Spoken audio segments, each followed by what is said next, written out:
Right black at you, right black at you, right black at you.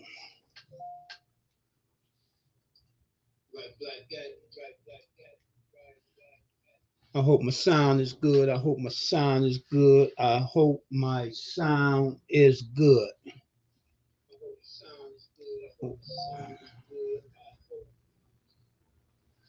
This is the Few the Proud of For Real TV. And of course, I'm your host, Raheem Dream. Let me get on the screen here, better known as Top Cat.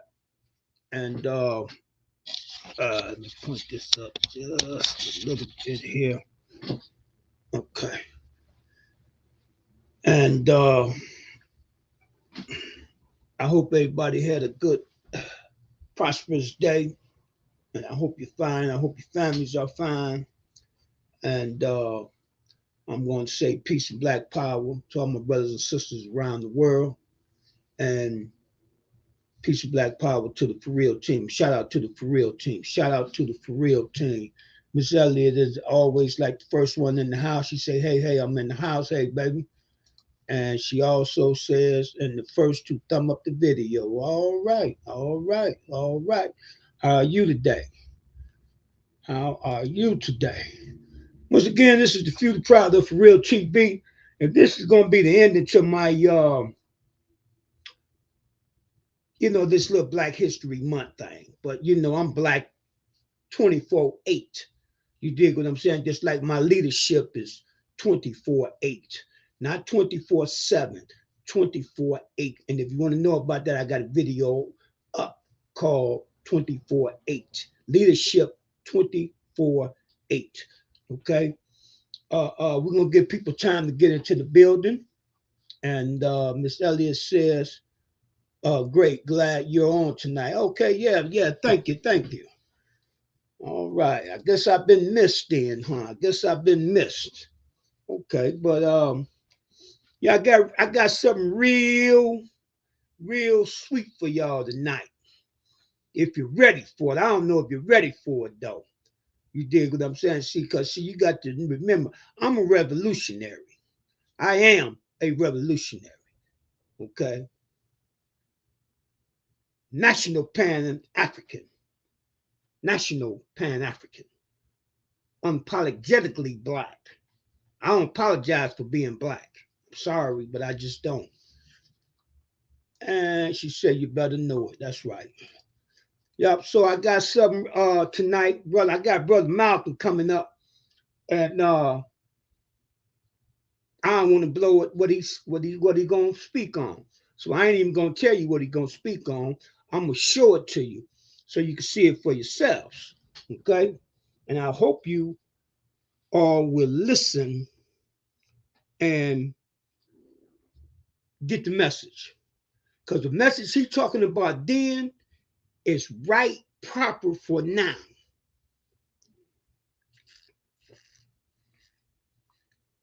Is right proper for now. And we're gonna get into it in a minute. I'm trying to give people some time to get into the building. And pardon me a minute. Let me check something here. Let me make sure my other apps are working properly. So I'm gonna mute myself.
Okay, I was just checking to make sure all my apps was working properly.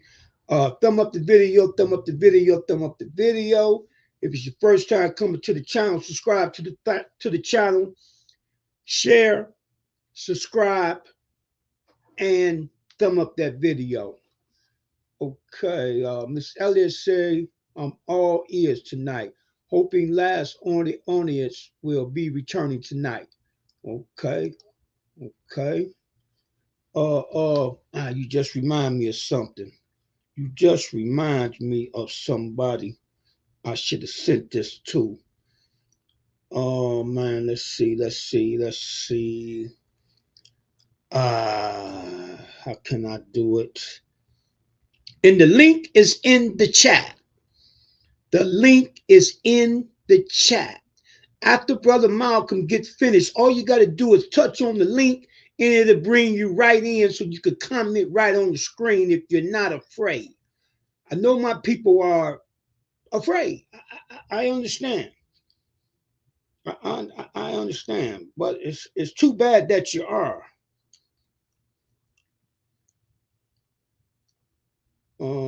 Here we go, right here. Okay, but the link is in the chat. The link is in the chat. Okay, the link is in the chat. So if anybody want to come in after Brother Malcolm get finished, after Malik El Haj Sabaz get finished, better known to y'all as Brother Malcolm, get finished, then all you have to do is touch on the link that's in the chat and it'll bring you right in. I don't know why my people have a problem. It's simple. Touch on it. It'll bring you right in. It'll bring you right in. Okay? Just trying to get people some time to get into the building. That's what I'm trying to do now.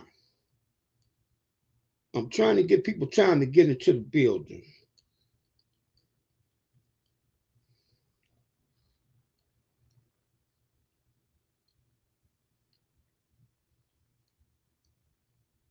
I'm not for sure if I sent this, but I'm just going to make sure.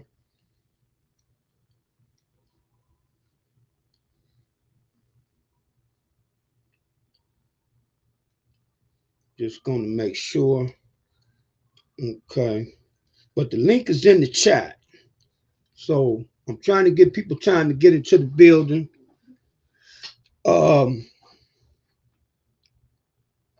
I'm just going to give a shout out to, like I said, the For Real team. And I got some things coming up. I'm going to be working with the kids in the DH, at the detention center.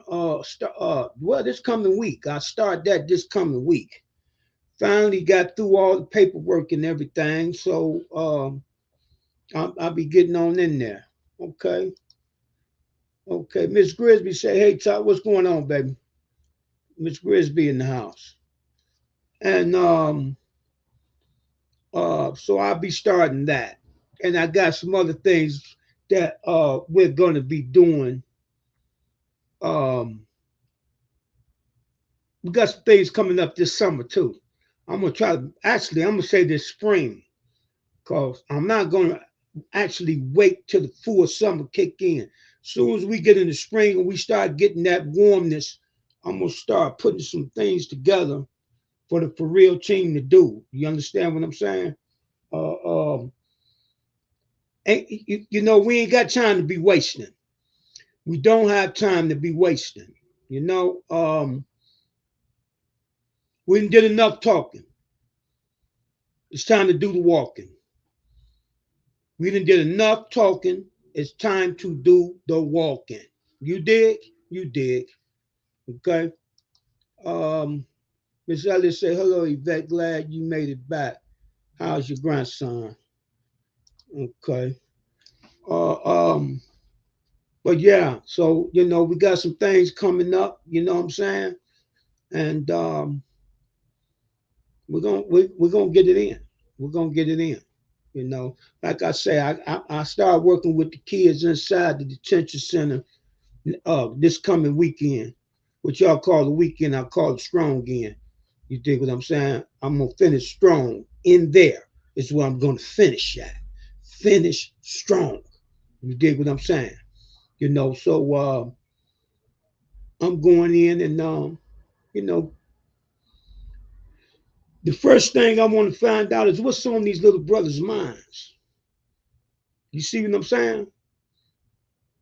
Because you can't prescribe a remedy if you don't know what's on their minds. So you got to get inside of here to find out what's on their minds. You dig what I'm saying? Where all that anger is coming from. See, these kids have anger, man. They have anger in them. They have anger in them. They have anger in them. You know? Yeah, they have anger, man. So we have to uh, uh, actually do a diagnosis and then write a prescription like the doctor do. Find out what's ailing you. You dig what I'm saying? Where it's coming from, and then write a prescription.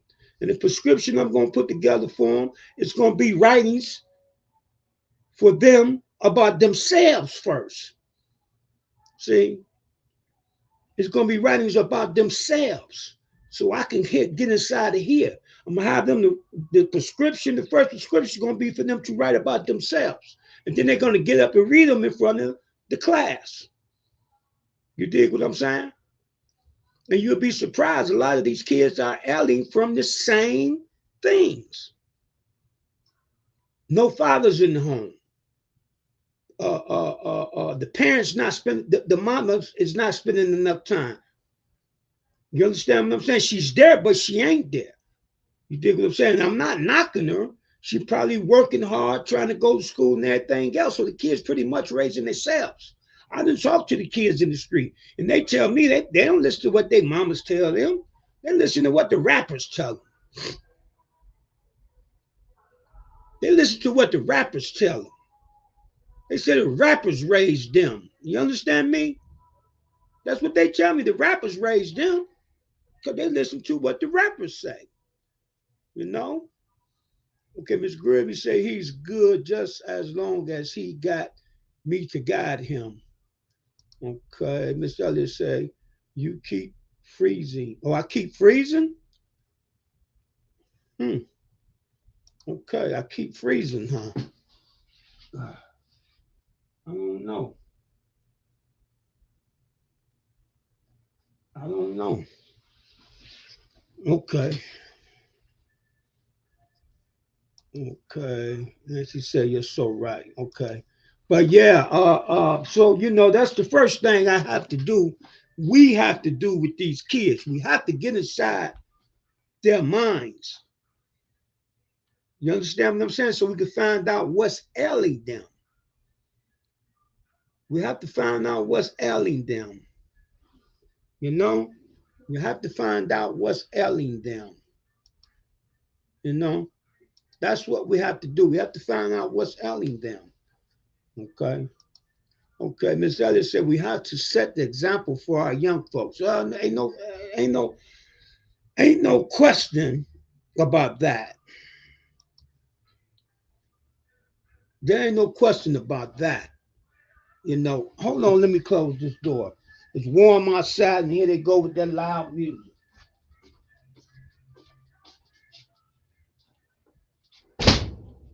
Ain't even got the spring yet. I ain't even got the spring yet. Music blasting already. Okay, because it was a little warm in here. That's why I had opened up my door.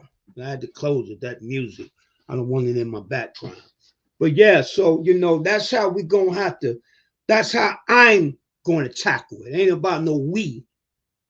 Right now, it's just me. That's how I'm going to tackle it. You understand what I'm saying? Then I got some other brothers that I'm going to bring in. That got a lot of time in these penitentiaries, man. As so do I.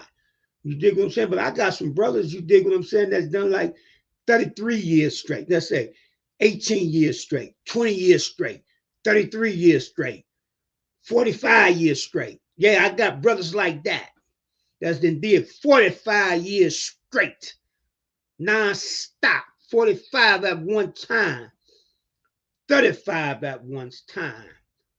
Uh, uh, um, um, um,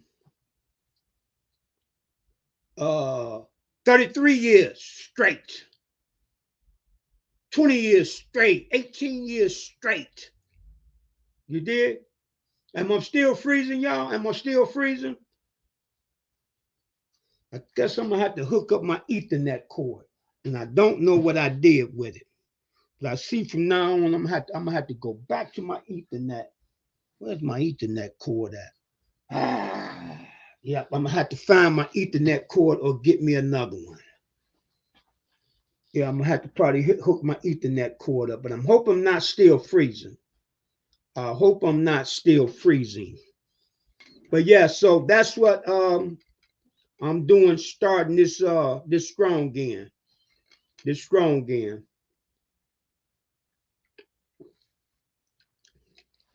Okay. Okay, Miss Grisby said, no, you're good on this end. Okay. But I still know I'm gonna have to hook that Ethernet cord up just to make sure. Just to make sure. Once again, thumb up the video, thumb up the video, thumb up the video, share the video with your friends and families, introduce them to the Few the Proud the For Real channel. I got some big things going to be coming up with these young folks that I'm going to put together. I'm going to put a podcast together just for these young brothers. And once I get the women in there to working with the sisters, with the little girls, I'm going to say young lady, I ain't going to say little girls, with the young ladies as I work with the young men. And I'm going to put a podcast together for them. And then as they go through my program that I'm putting together, you're going to see how they was when they first got in the program. And then we're going to see the results of the program on how they changed and what they're doing from the start and what they're doing in the middle and what they're doing at the end of the program. You dig? You dig? Okay. Okay. All right. Once again, this is the Few the Proud the For Real TV. And I was trying to give people time to get into the building, but I guess I'm gonna go on and get ready to get I'm gonna go on and get brother Malcolm on. Okay, Miss Elliott say no, it's better. Okay, thank you, baby. Okay,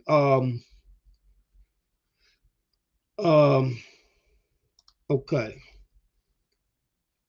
Bear with me here. Let me get this on. I'm going to mute out.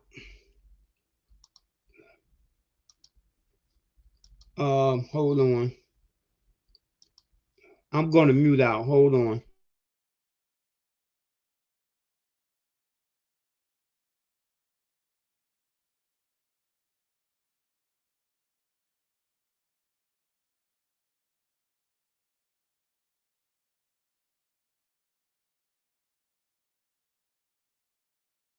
Mr. Moderator, Reverend Cleage, brothers and sisters, and friends, and I see some enemies.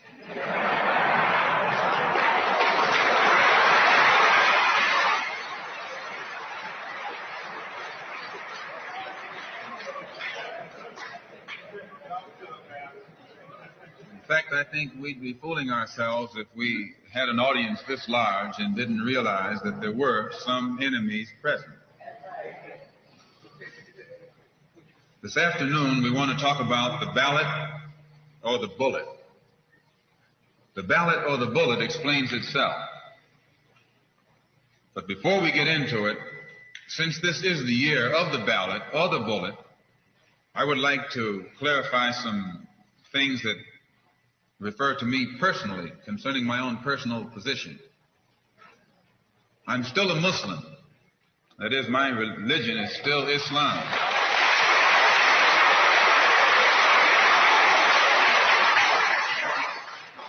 My religion is still Islam.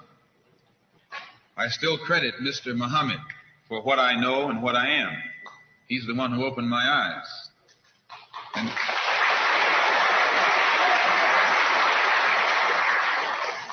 at present, I'm the minister of the newly founded Muslim Mosque Incorporated, which has its offices in the Teresa Hotel right in the heart of Harlem. That's the Black Belt in New York City. And when we realize that Adam Clayton Powell is a Christian minister, he has the Abyssinia Baptist Church, but at the same time, he's more famous for his political struggling. And Dr. King is a Christian minister from Atlanta, Georgia, or in Atlanta, Georgia, but he's become more famous for being involved in the civil rights struggle. There's another in New York, Reverend Galamison. I don't know if you've heard of him out here. He's a Christian minister from Brooklyn, but has become famous for his fight against the segregated school system in Brooklyn. Reverend Cleage, right here, is a Christian minister here in Detroit. He's the head of the Freedom Now Party. All of these are Christian ministers.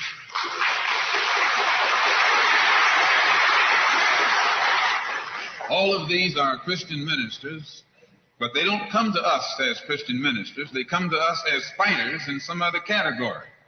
I'm a Muslim minister. The same as they are Christian ministers, I'm a Muslim minister. And I don't believe in fighting today in any one front, but on all fronts.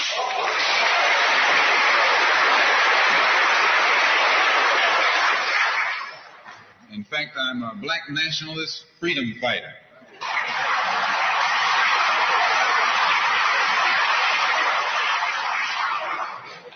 Islam is my religion, but I believe my religion is my personal business.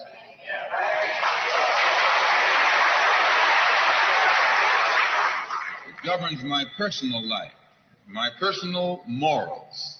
And my religious philosophy is personal between me and the God in whom I believe. Just as the religious philosophy of these others is between them and the God in whom they believe. And this is best this way. Were we to come out here discussing religion, we'd have too many differences from the outstart, and we could never get together. So today, though Islam is my religious philosophy, my political, economic, and social philosophy is black nationalism. You and I...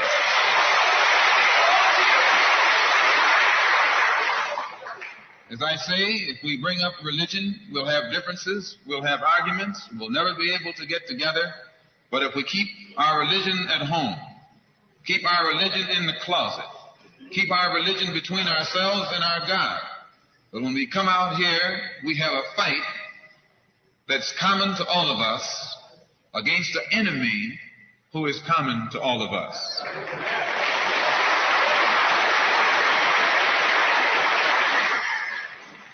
Traders, what if I told you I make between $1,000 to $15,000 a day, repeating the same steps every day? I don't trade individual stocks. The political philosophy of black nationalism only means that the black man should control the politics and the politicians in his own community. The time when white people can come in our community and get us to vote for them so that they can be our political leaders and tell us what to do and what not to do is long gone.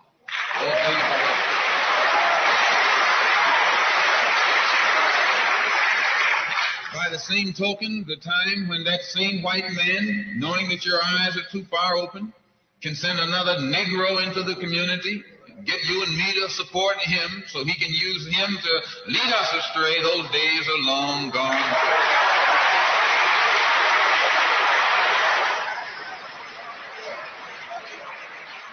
The political philosophy of black nationalism only means that if you and I are going to live in a black community, and that's where we're going to live, because as soon as you move into as soon as you move out of the black community into their community, it's mixed for a period of time, but they're gone, and you're right there all by yourself.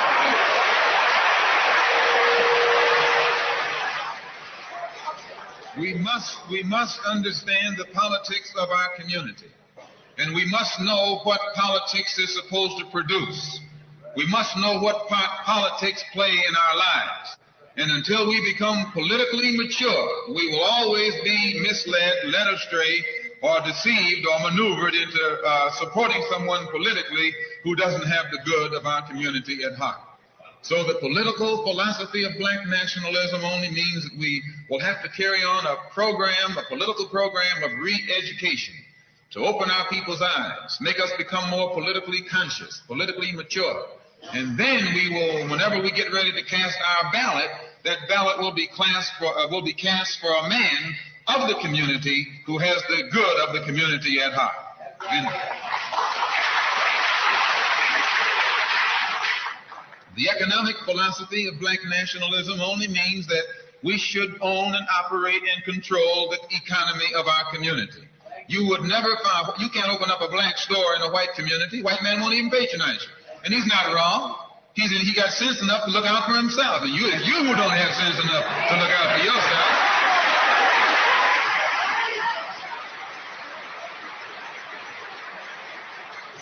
The white man is too intelligent to let someone else come and gain control of the economy of his community. But you will let anybody come in and control the economy of your community. Control the housing, control the education, control the jobs, control the businesses under the pretext that you want to integrate. No, you're out of your mind.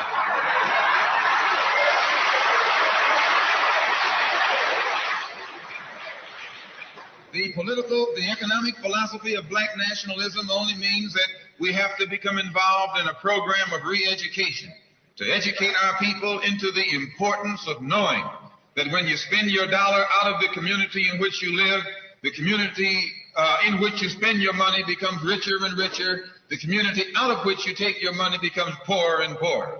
And because these Negroes who have been misled and misguided are breaking their necks to take their money and spend it with the man. The man is becoming richer and richer, and you're becoming poorer and poorer. And then what happens? The community in which you live becomes a slum. It becomes a ghetto.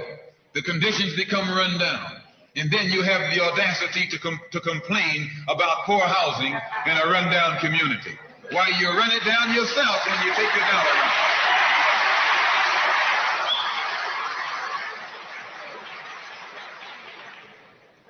And you and I are in a double trap, because not only do we lose by taking our money someplace else and spending it, when we try and spend it in our own community, we're trapped because we haven't had sense enough to set up stores and control the businesses of our community. The man who's controlling the stores in our community is a man who doesn't look like we do. He's a man who doesn't even live in the community. So you and I, even when we try and spend our money in the block where we live or the area where we live, we're spending it with a man who, when the sun goes down, takes that basket full of money in another part of the town.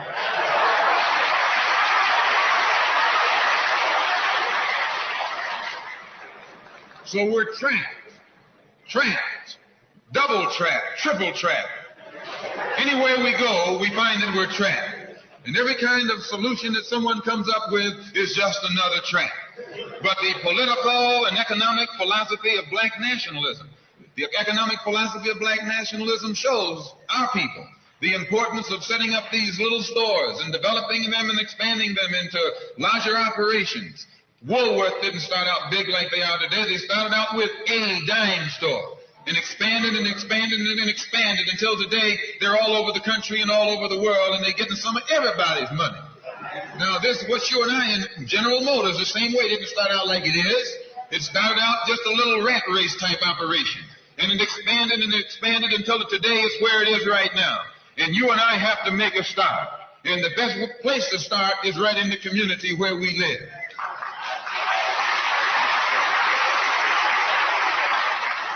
So our people not only have to be re-educated to the importance of supporting black business, but the black man himself has to be made aware of the importance of going into business. And once you and I go into business, we own and operate at least the businesses in our community. What we will be doing is developing a situation wherein we will actually be able to create employment for the people in the community. And once you can create some employment, in the community where you live, it will eliminate the necessity of you and me having to act ignorantly and disgracefully, boycotting and picketing some cracker someplace else, trying to beg him for a job.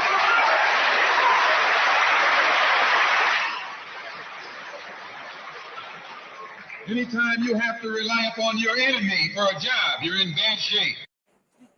Jorge has always put the ones he loves first. But when it comes to caring for his teeth,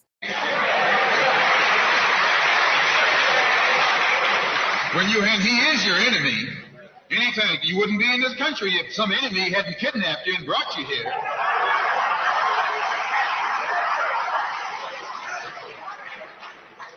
On the other hand, some of you think you came here on the Mayflower.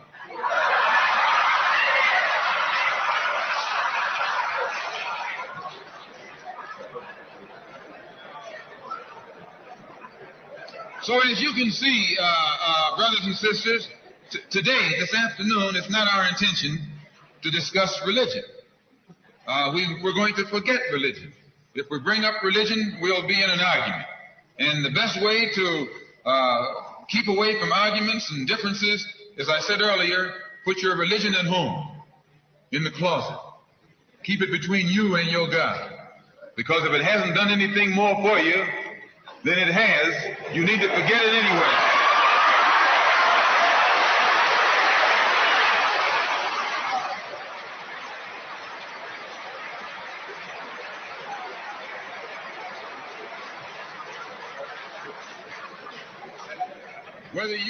Whether you are a Christian or a Muslim or a nationalist, we all have the same problem. They don't hang you because you're a Baptist, they hang you because you're black.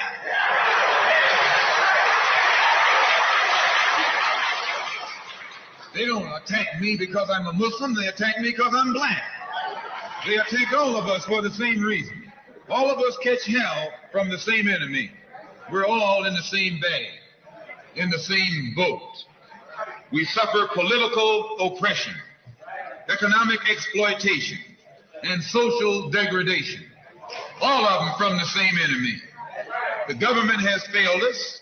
You can't deny that. Anytime you live in the 20th century, 1964, and you walking around here singing, "We shall overcome," the government has failed.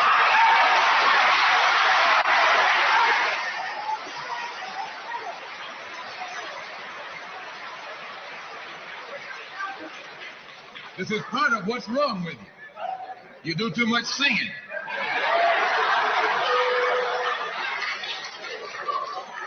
Today it's time to stop singing and start swinging.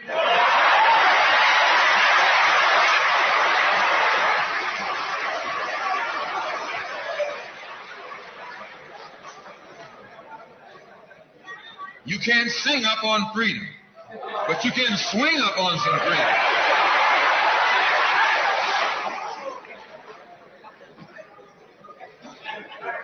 Cassius Clay can sing, but singing didn't help him to become the heavyweight champion of the world. Swinging helped him.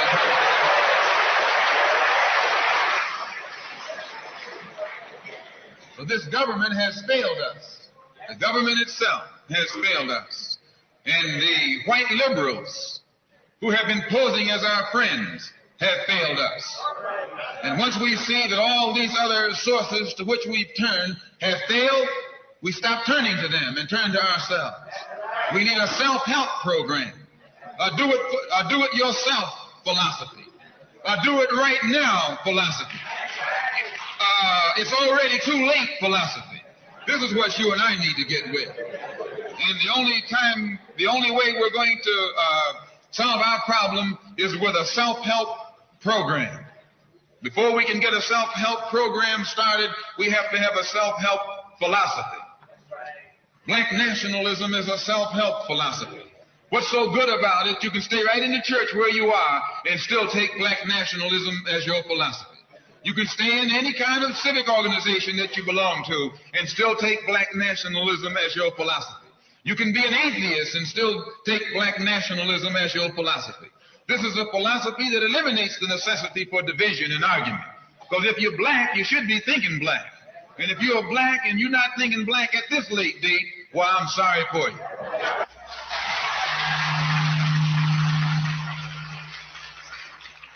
Once you change your philosophy, you change your thought pattern. Once you change your thought pattern, you change your attitude. Once you change your attitude, it changes your behavior pattern. And then you go on into some action. As long as you got a sit-down philosophy, you'll have a sit-down thought pattern. And as long as you think that old sit-down thought, you'll be in some kind of sit-down action. They'll have you sitting in everywhere. It's not so good to refer to what you're going to do as a sit-in. That right there castrates you. Right there it brings you down. What goes with it? Think of the image of someone sitting. An old woman can sit. An old man can sit. A chump can sit. There's one simple sugar hack that anyone can use to reset their blood sugar on demand. Did you know that you can... A coward can sit. Anything can sit. Well, you and I have been sitting long enough, and it's time today for us to start doing some standing and some fighting to back that up.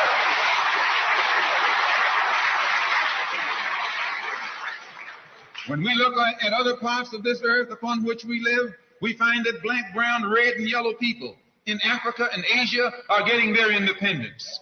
They're not getting it by singing, "We shall overcome." No, they're getting it through nationalism. It is nationalism that brought about the independence of the people in Asia. Every nation in Asia gained its independence through the philosophy of nationalism. Every nation on the African continent that has gotten its independence brought it about through the philosophy of nationalism.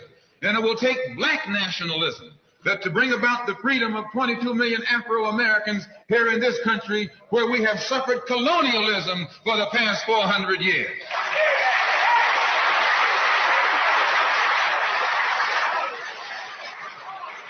America is just as much a colonial power as England ever was. America is just as much a colonial power as France ever was. In fact, America is more so a colonial power than they, because she's a hypocritical colonial power behind it.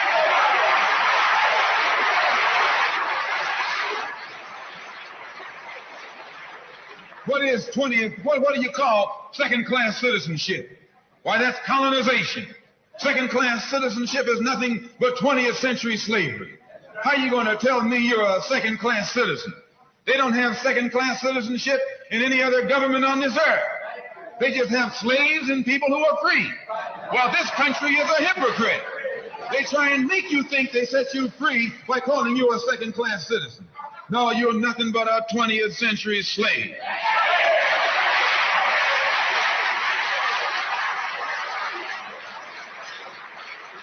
Just as it took nationalism to remove colonialism from Asia and Africa, it'll take black nationalism today to remove colonialism from the backs and the minds of 22 million Afro-Americans here in this country. And 1964 looks like it might be the year of the ballot or the bullet.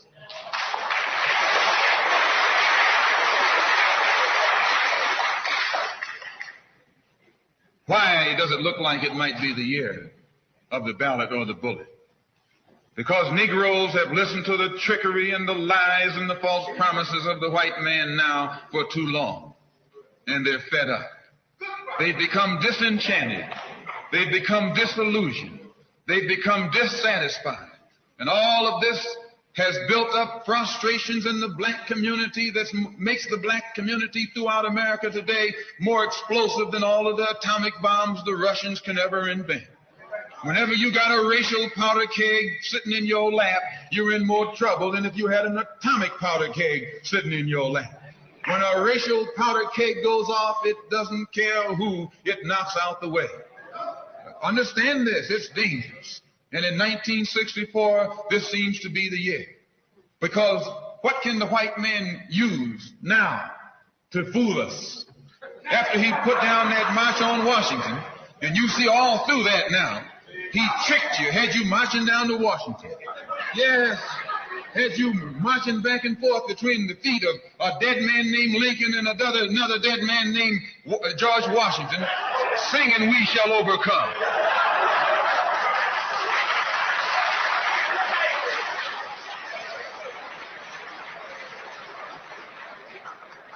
He made a chump out of him. He made a fool out of him. He made you think you were going somewhere, and you end up going nowhere but between Lincoln and Washington. So today, our people are disillusioned. They've become disenchanted. They've become dissatisfied. And in their frustrations, they want action. You'll see this young black man, this new generation, asking for the ballot or the vote.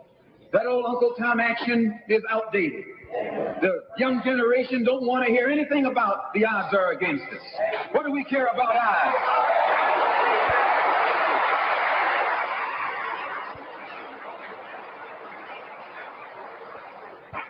When this country here was first being founded, there were 13 colonies. The whites were colonized. They were fed up with this taxation without representation. So some of them stood up and said, liberty or death. Though I went to a white school over here in Mason, Michigan. The white man made the mistake of letting me read his history books. He made the mistake of teaching me that Patrick Henry was a patriot. And George Washington wasn't nothing nonviolent about old Pat or George Washington. Liberty or death was what brought about the freedom of whites in this country from the English.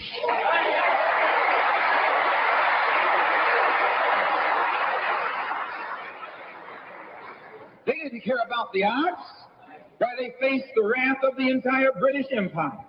And in those days, they used to say that the British Empire was so vast and so powerful when the sun would never set on it. This is how big it was. Yet these 13 little scrawny states, tired of taxation without representation, tired of being exploited and oppressed and degraded, told that big British Empire, liberty or death. And here you have 22 million Afro-Americans, black people today, catching more hell than Patrick Henry ever saw.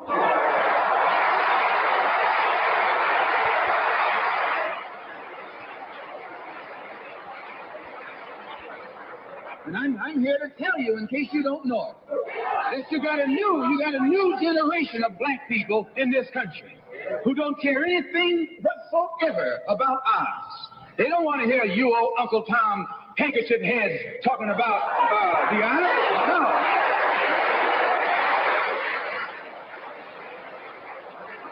This is a new generation. If they're going to draft these young black men and send them over to Korea or South Vietnam to face 800 million Chinese.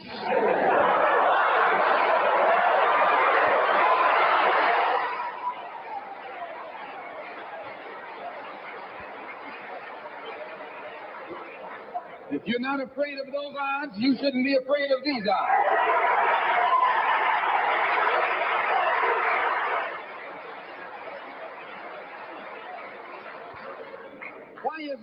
Why does this loom to be such an explosive political year? Because this is the year of politics. This is the year when all of the white politicians are going to come into the Negro community. You never see them until election time. You can't blame them until election time. They're going to come in with false promises. And as they make these false promises, they're going to feed our frustrations. And this will only serve to make matters worse. I'm no politician. I'm not even a student of politics. I'm not a Republican, nor a Democrat, nor an American, and got sense enough to know it.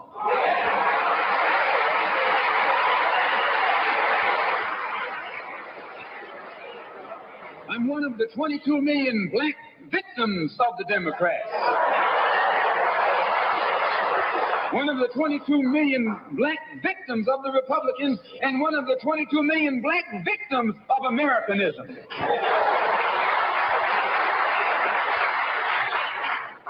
Drinking warm water before bed resets blood sugar levels and reverses type 2. And when I speak, I don't speak as a Democrat or a Republican. I speak as a victim of America's so-called democracy. You and I have never seen democracy. All we've seen is hypocrisy.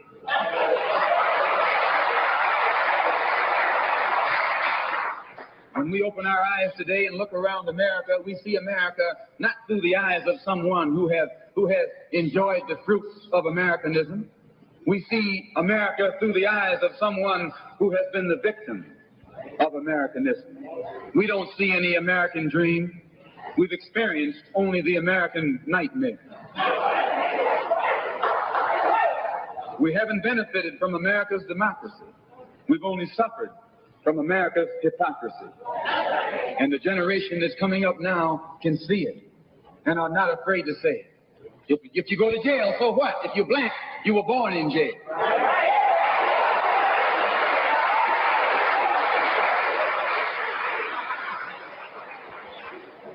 If you black, you were born in jail. In the North as well as the South. Stop talking about the South. Long as you're south of the Canadian border, you're South.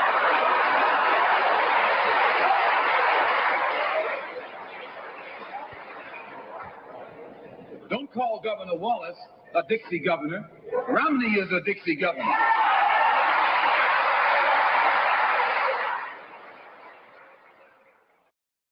$22 million black victims of Americanism are waking up, and they're gaining a new political consciousness, becoming politically mature. And as they develop this political maturity, they're able to see the recent trends in these political elections. They see that the whites are so evenly divided that every time they vote, the race is so close, they have to go back and count the votes all over again. And which means that any block, any minority that has a block of votes that stick together is in a strategic position. Either way you go, that's who gets it. You're in a position to determine who go to the White House and who stay in the doghouse. You're the one who has that power. You can keep Johnson in Washington, D.C., or you can send him back to his Texas cotton patch.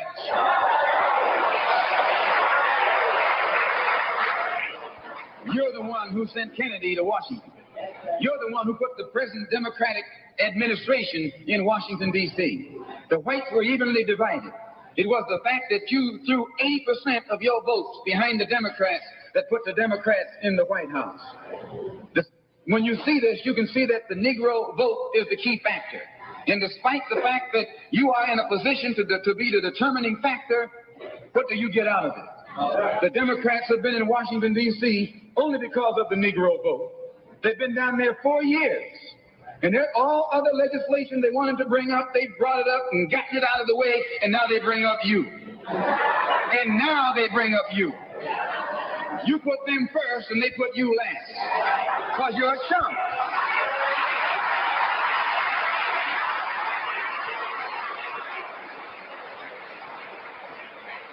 A political chump. In Washington, D.C., in the House of Representatives, there are 257 who are Democrats. Only 177 are Republicans. In the Senate, there are 67 Democrats. Only 33 are Republicans. The party that you back controls 2/3 of the House of Representatives in the Senate, and still they can't keep their promise to you because you're a chump.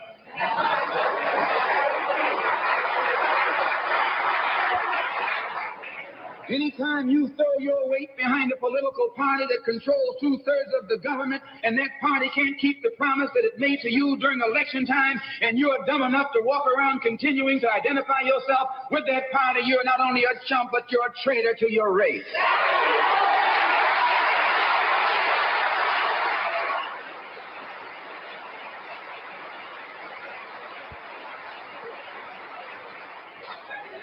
And what kind of alibi do they come up with? They try and pass the buck to the Dixiecrats. Now, back during the days when you were blind, deaf, and dumb, ignorant, politically immature, naturally you went along with that. But today, as your eyes come open and you develop political maturity, you're able to see and think for yourself. And you can see that a Dixiecrat is nothing but a Democrat in disguise. You look at the structure of the government that controls this country. It's controlled by 16 senatorial committees and 20 congressional committees. Of the 16 senatorial committees that run the government, 10 of them are in the hands of Southern segregationists. Of the 20 congressional committees that run the government, 12 of them are in the hands of Southern segregationists.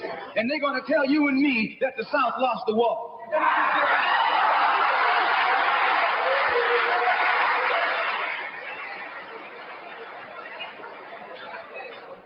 today are in the hands of a government of segregationists, racists, white supremacists, who belong to the Democratic Party but disguise themselves as Dixiecrats.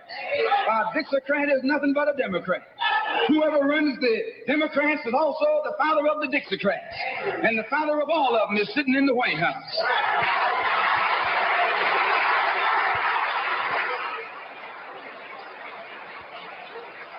I say it again. You got a president who's nothing but a Southern segregationist.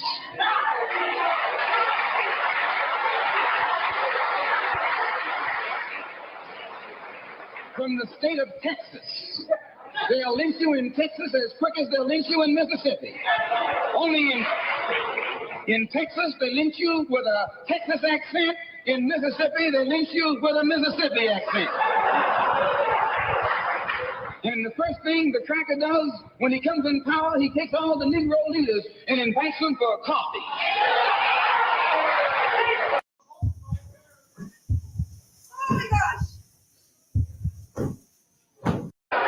To show that he's all right. And those Uncle Toms can't pass up the coffee.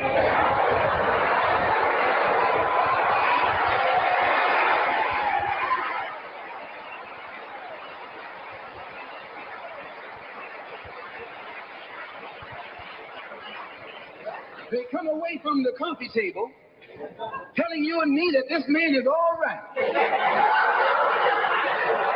Because he's from the South. And since he's from the South, he can deal with the South. And look at the logic that they're using. What about Eastland? He's from the South. Make him the president.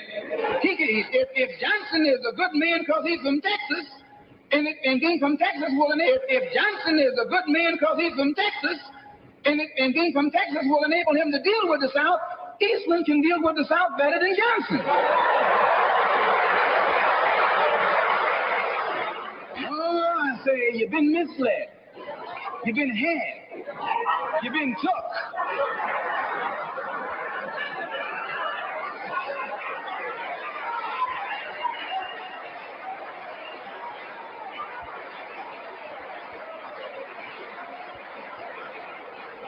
I was in Washington a couple of weeks ago while the senators were filibustering. And I noticed in the back of the Senate a huge map. And on this map, it showed the distribution of Negroes in America. And surprisingly, the same senators that were involved in the filibuster were from the states where there were the most Negroes. Why were they filibustering the civil rights legislation? Because the civil rights legislation is supposed to guarantee voting rights to Negroes in those states. And those senators from those states know that if the Negroes in those states can vote, those senators are down the drain.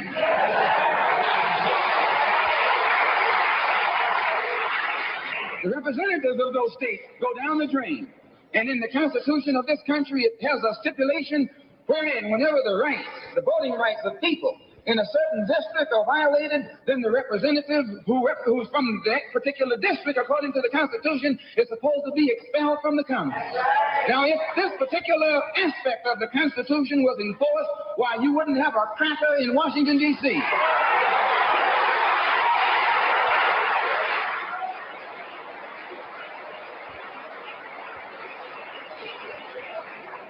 But what will happen when you expel the Dixiecrat? You're expelling the Democrat. When you destroy the power of the Dixiecrat, you're destroying the power of the Democratic Party. So how in the world can the Democratic Party in the South actually side with you in sincerity when all of its power is based in the South? These Northern Democrats are in cahoots with the Southern Democrats.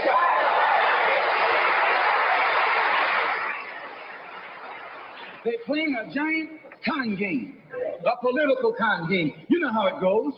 One of them comes to you and make believe he's for you. And he's in cahoots with the other one that's not for you.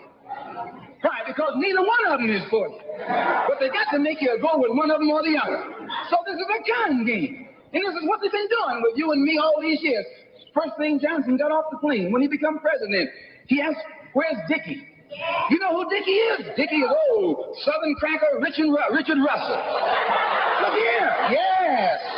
Lyndon B. Johnson's best friend is the one who is ahead who's heading the forces that are filibustering civil rights legislation.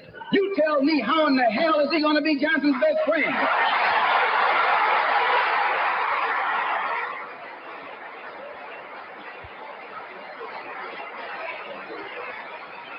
How can Johnson be his friend and your friend too? No, that man is too tricky, especially if his friend is still old Dickie.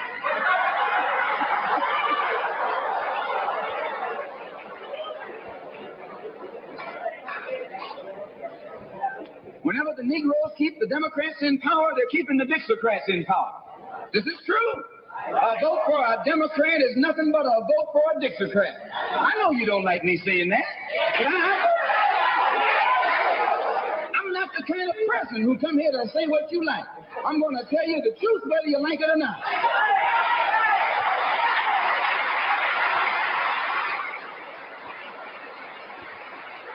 Up here in the North, you have the same thing.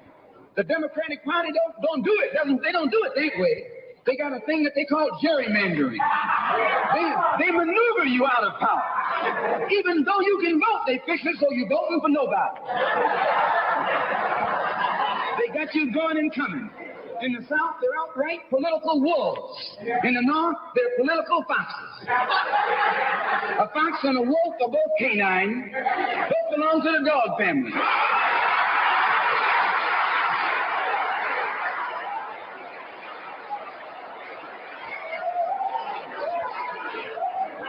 Now, you take your choice. You're going to choose a northern dog or a southern dog.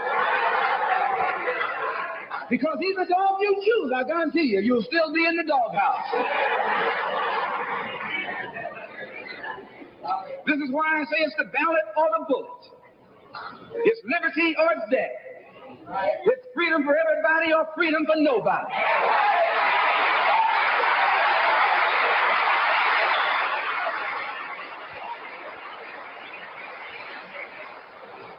America today finds herself in a unique situation.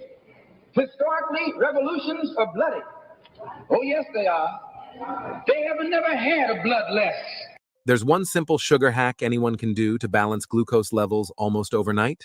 Did you know that Revolution, or a non-violent revolution. That don't happen even in Hollywood.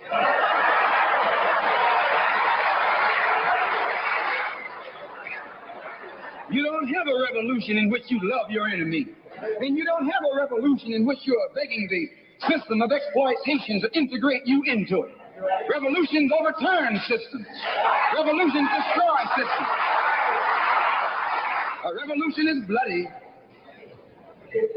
But America is in a unique position. She's the only country in history in a position actually to become involved in a bloodless revolution. The Russian Revolution was bloody. Chinese Revolution was bloody.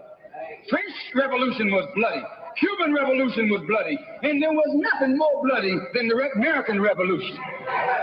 But today, this country can become involved in a revolution that won't take bloodshed.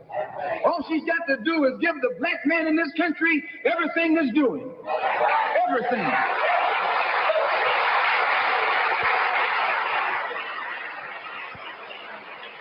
I hope that the white man can see this. Because if you don't see it, you're finished.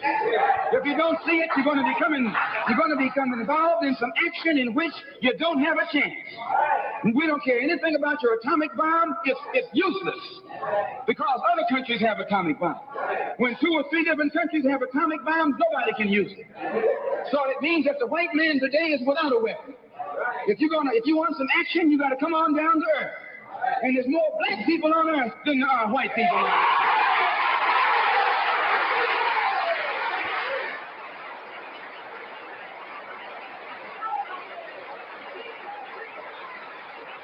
I only got a couple more minutes. The white man can never win another war on the ground. His days of war victory, his days of background victory are over. Can I prove it? Yes. Take all the action that's going on this earth right now that he's involved in. Tell me where he's winning. Nowhere.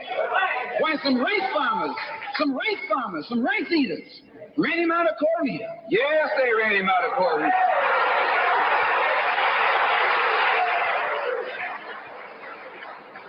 Cedars with nothing but gym shoes and a rifle and a bowl of rice.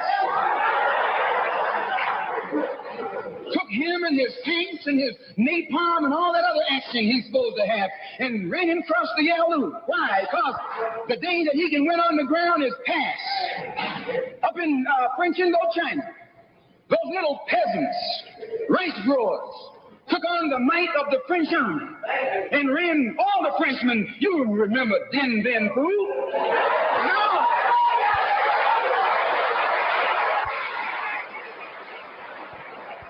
The same thing happened in Algeria, in Africa. They didn't have anything but a rifle. The French had all these highly mechanized instruments of warfare, but they put some guerrilla action on. And a white man can't fight a guerrilla warfare. Guerrilla action takes heart, takes nerve, and he doesn't have that.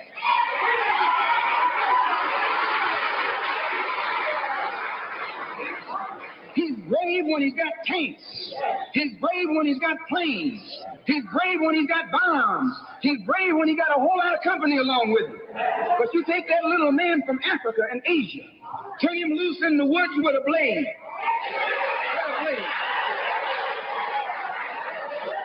That's all he needs.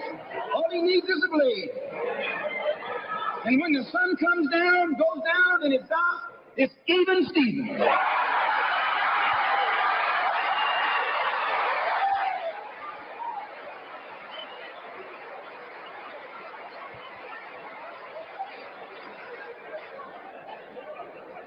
So it's the ballot or the bullet. Today our people can see that we're faced with a government conspiracy. This government has failed us. The senators who are filibustering concerning your and my rights, that's the government. Don't say it's Southern senators, this is the government. This is the government filibuster. It's not a segregationist filibuster. It's a government filibuster. Any kind of activity that takes place on the floor of the Congress or the Senate, that's the government. Any kind of dilly-dallying, that's the government. Any kind of pussyfooting, that's the government.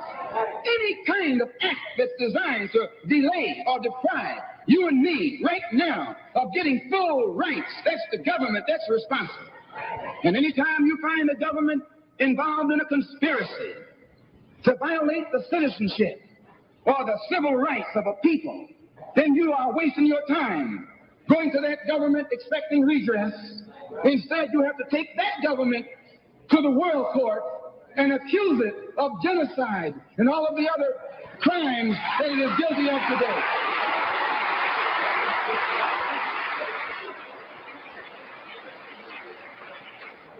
So those of us whose political and economic and social philosophy is black nationalism have become involved in the civil rights struggle.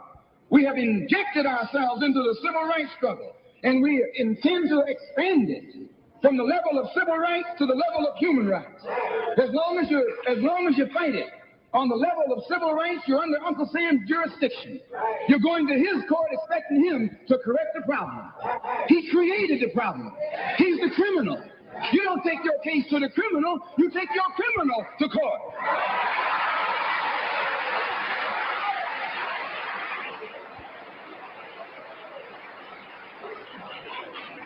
When the government of South Africa began to trample upon the human rights. Have you ever felt God calling you to real estate investing to fund his kingdom? Spend more time with your family? Of the people of South Africa, they were taken to the UN. When the government of Portugal began to trample upon the rights of our brothers and sisters in Angola, it was taken before the UN. Why, even the white man took the Hungarian question to the UN, and just this week, Chief Justice Goldberg was crying over 3 million Jews in Russia about their human rights, charging Russia with violating the UN Charter because of its mistreatment of the human rights of Jews in Russia. Now you tell me, how can the plight of everybody on this earth reach the halls of the United Nations and you have 22 million Afro-Americans whose churches are being bombed, whose little girls are being murdered, whose leaders are being shot down in broad daylight? Now you tell me why the leaders of this struggle have never taken it before the United Nations.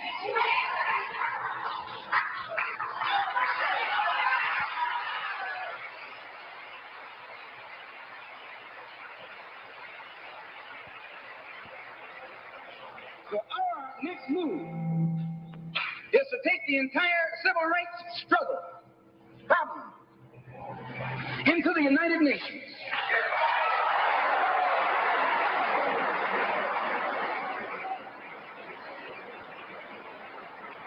And let the world see that Uncle Sam is guilty of violating the human rights of 22 million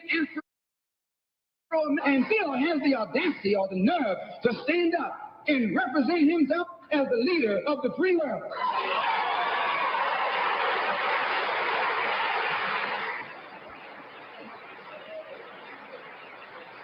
Not only is he a crook, he's a hypocrite. Here he is standing up in front of other people, Uncle Sam, with the blood of your and mine, mothers and fathers, on his hands, with the blood dripping down his jaws like a bloody-jawed wolf, and still got the nerve to point his finger at other countries. You can't even get civil rights legislation.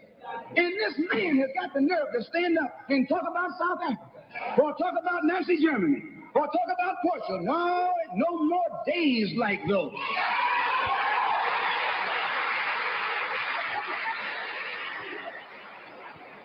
So I say in my conclusion, the only way we're going to solve it, we got to unite in unity and harmony. And black nationalism is the key. How are we going to overcome the tendency to be at each other's throats that always exists in our neighborhood? And the reason this tendency exists, the strategy of the white man has always been divide and conquer. He keeps us divided in order to conquer us. He tells you I'm for separation and you for integration and keep us fighting with each other. No, I'm not for separation and you're not for integration. What you and I are for is freedom.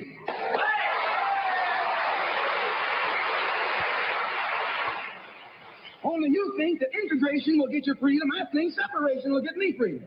We both got the same objective. We just got different ways of getting at it. So I studied this man, Billy Graham, who preaches white nationalism.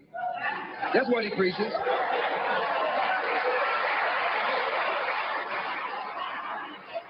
I say that's what he preaches. The whole church structure in this country is white nationalism. You go inside a white church, that's what they're preaching, white nationalism. They got Jesus white, Mary white, God white, everybody white. That's white nationalism.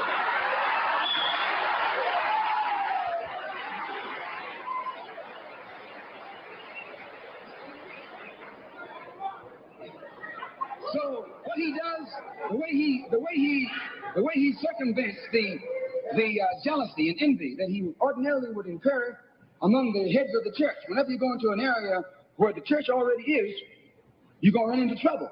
Because they got that thing, what you call it, syndicated. So they got a syndicate just like the racketeers have. I'm going to say what's on my mind because the preachers already proved to you that they got a syndicate.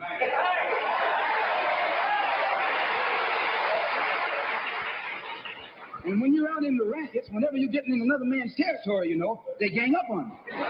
And that's the same way with you. You run into the same thing. So how Billy Graham gets around that, instead of going into somebody else's territory like he's going to start a new church, he doesn't try and start a church. He just goes in preaching Christ. And he says, everybody who believes in him, you go wherever you find him. So this helps all the churches. And so since it helps all the churches, they don't find him.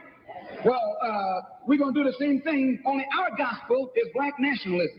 His gospel is white nationalism. Our gospel is black nationalism. And the gospel of black nationalism, as I told you, means you should control the politics of your community, the economy of your community, and all of the society in which you live should be under your control. And once you feel that this philosophy will solve your problem, go join any church where that's preached. Don't join a church where white nationalism is preached. Now you can go to a Negro church and be exposed to white nationalism. But when you walk in a Negro church and a white Mary and some white angels, that Negro church is preaching white nationalism.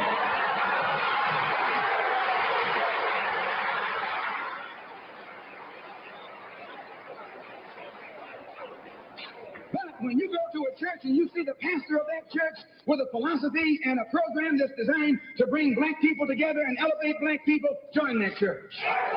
Join that church. If you see where the NAACP is preaching and practicing that which is designed to make black nationalism materialize, join NAACP. Join any kind of organization, civic, religious, fraternal, political, or otherwise. that's based on lifting the black man up and making him master of his own community.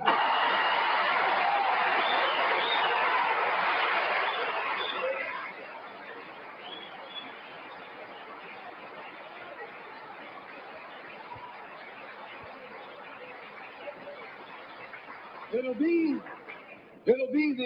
the ballot, or it'll be the book.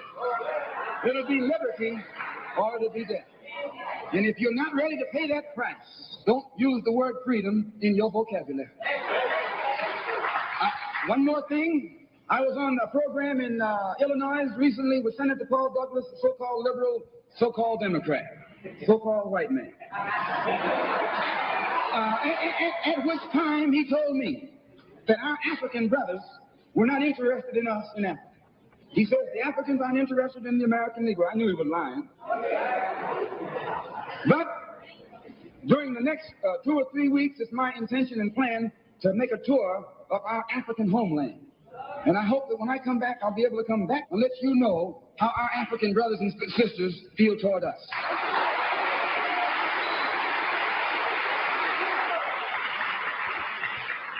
And I know before I go there that they love us. We're one. We're the same.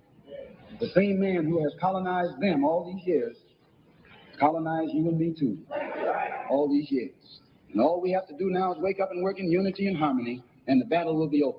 I want to thank the Freedom Now Party and the Goal. I want to thank Milton and Richard Henry for inviting me here this afternoon, and also Reverend Clegg. And I want them to know that anything that I can ever do at any time to work with anybody in any kind of program that is sincerely designed to eliminate the political, the economic, and the social evils that confront all of our people in Detroit and elsewhere, all they got to do is give me a telephone call and I'll be on the next jet right on into the city.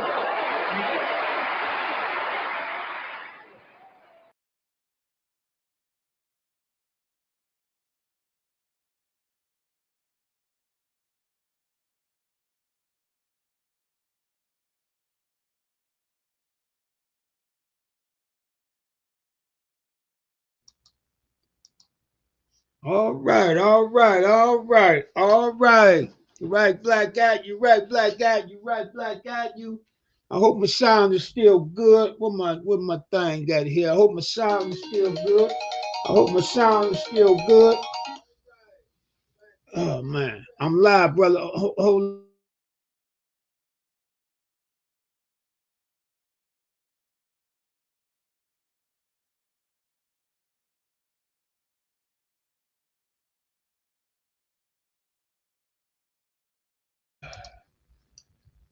Okay, all right. So my sound is good. My sound is good.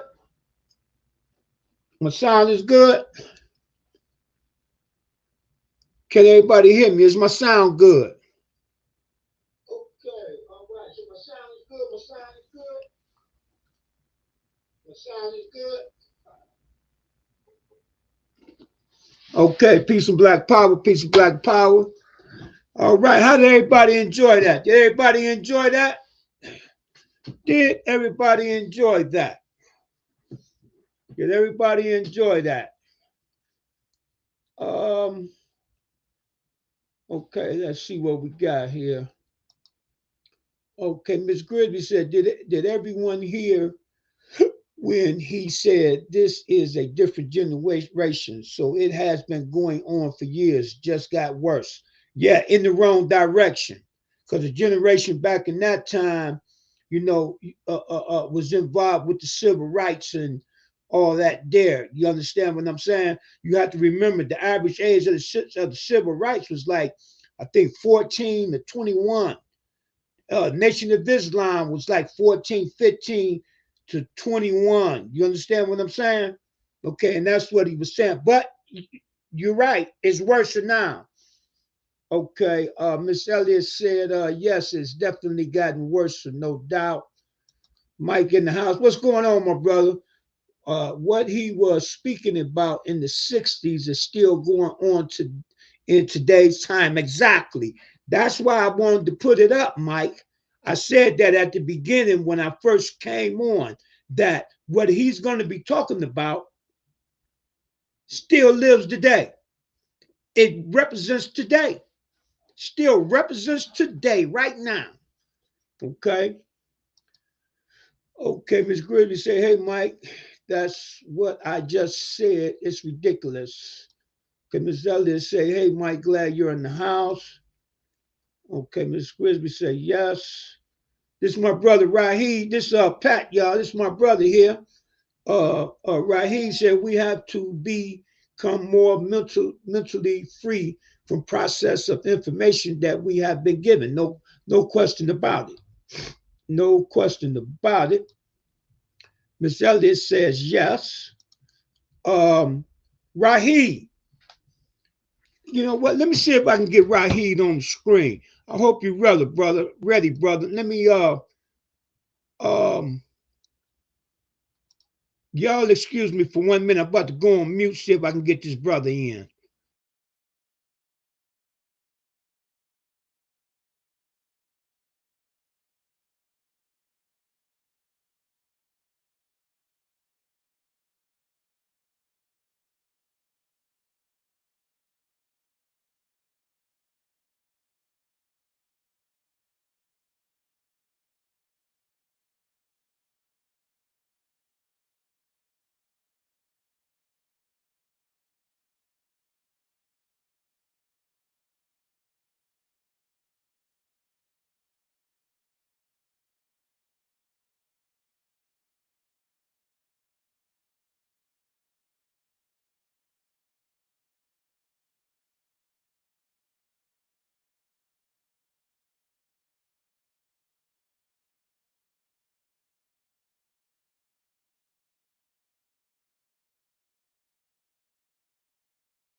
Bear with me for a minute. Bear with me. Bear with me. I'm trying to get the brother on the screen.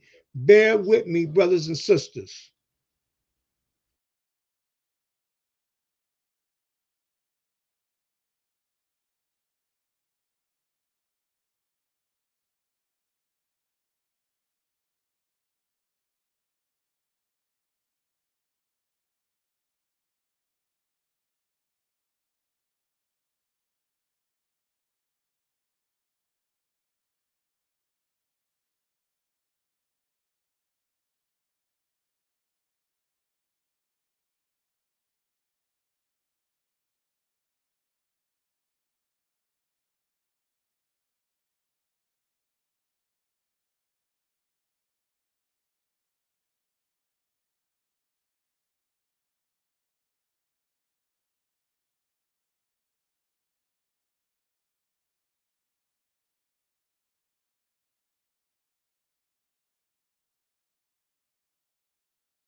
Bear with me. Bear with me. I'm trying to get this brother on the screen. Give me a minute. Give me a minute, y'all. Bear with us.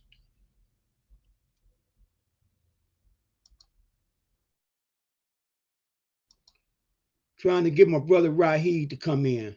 And if anybody else want to come in, come on in. Speak your speech.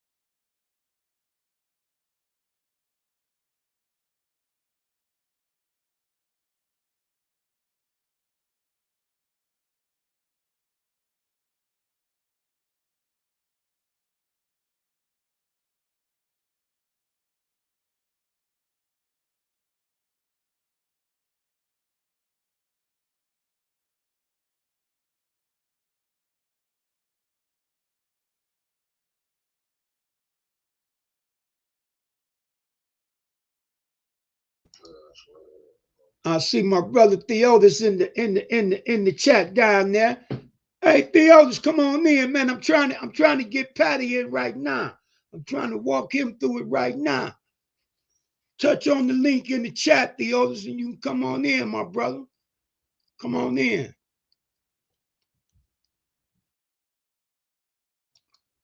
You can come in and speak your speech.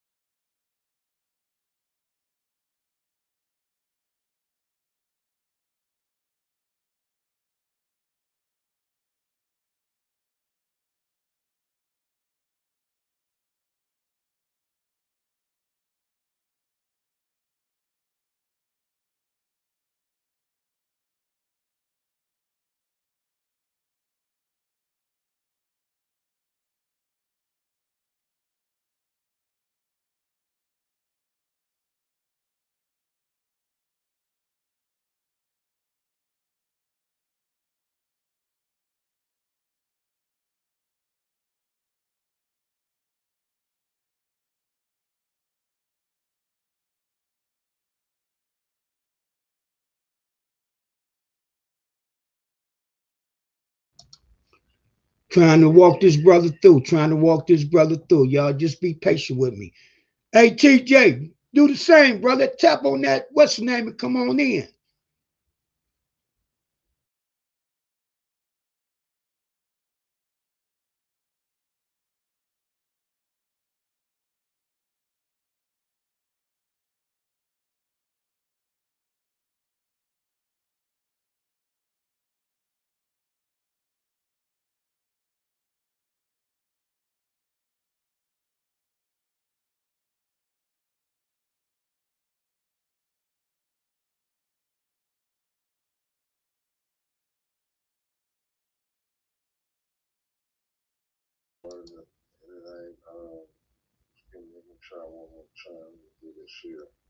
Trying to get this brother in. Be patient.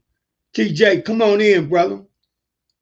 Y'all old dudes, man. Y'all got to get more crafty with this technology, man.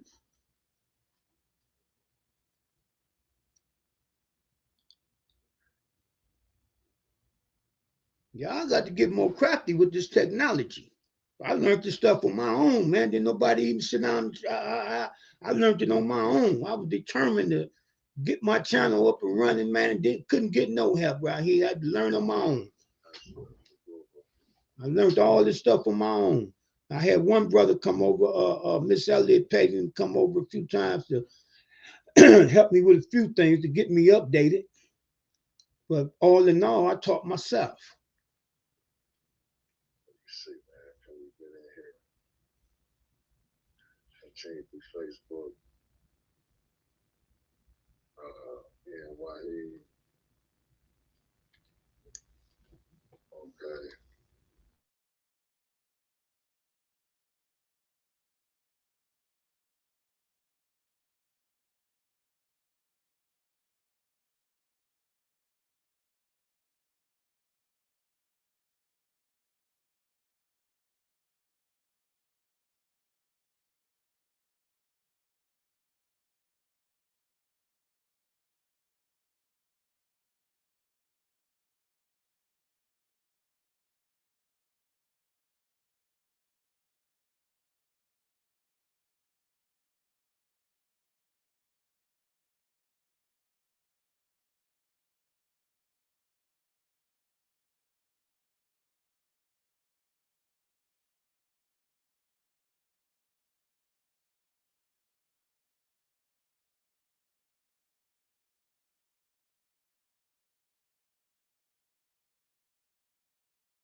Now, what's going on? Assalamu alaikum.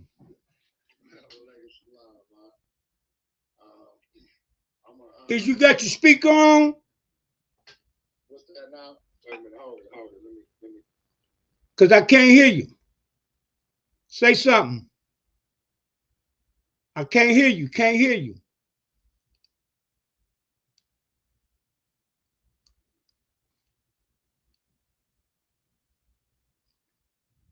No volume. Hold on. You muted. Hold on. Let me see if I can unmute you. You muted. I'm trying to unmute you. Hold on. You muted. Can you hear me? There you go. There you go. I can hear you now. All right, am I clear? Yes, you are. Yeah, you good and clear. Okay, salam alaikum, Walaikum salam. How's the brother? Brother hanging in there, just, at the end of the workday. I'm going to share a few minutes with y'all. Yes, sir. Yes, sir. Yeah, TJ trying to come in now. I just sent him the link. Okay. Yeah, while I was trying to get you on, he was telling me to send it to him. Okay, yeah. And then he called while I was in the middle. That's when I was leaning down like that. I was telling him I was live. You know what I'm saying? Okay. Well, yeah, but what you got to say about what that brother put up there? Okay, wait a minute, hold on. The overseer, I'm trying to get in. Okay, top, send me the link. I sent you the link already. Hold on one second. Let me send him this link again. Okay.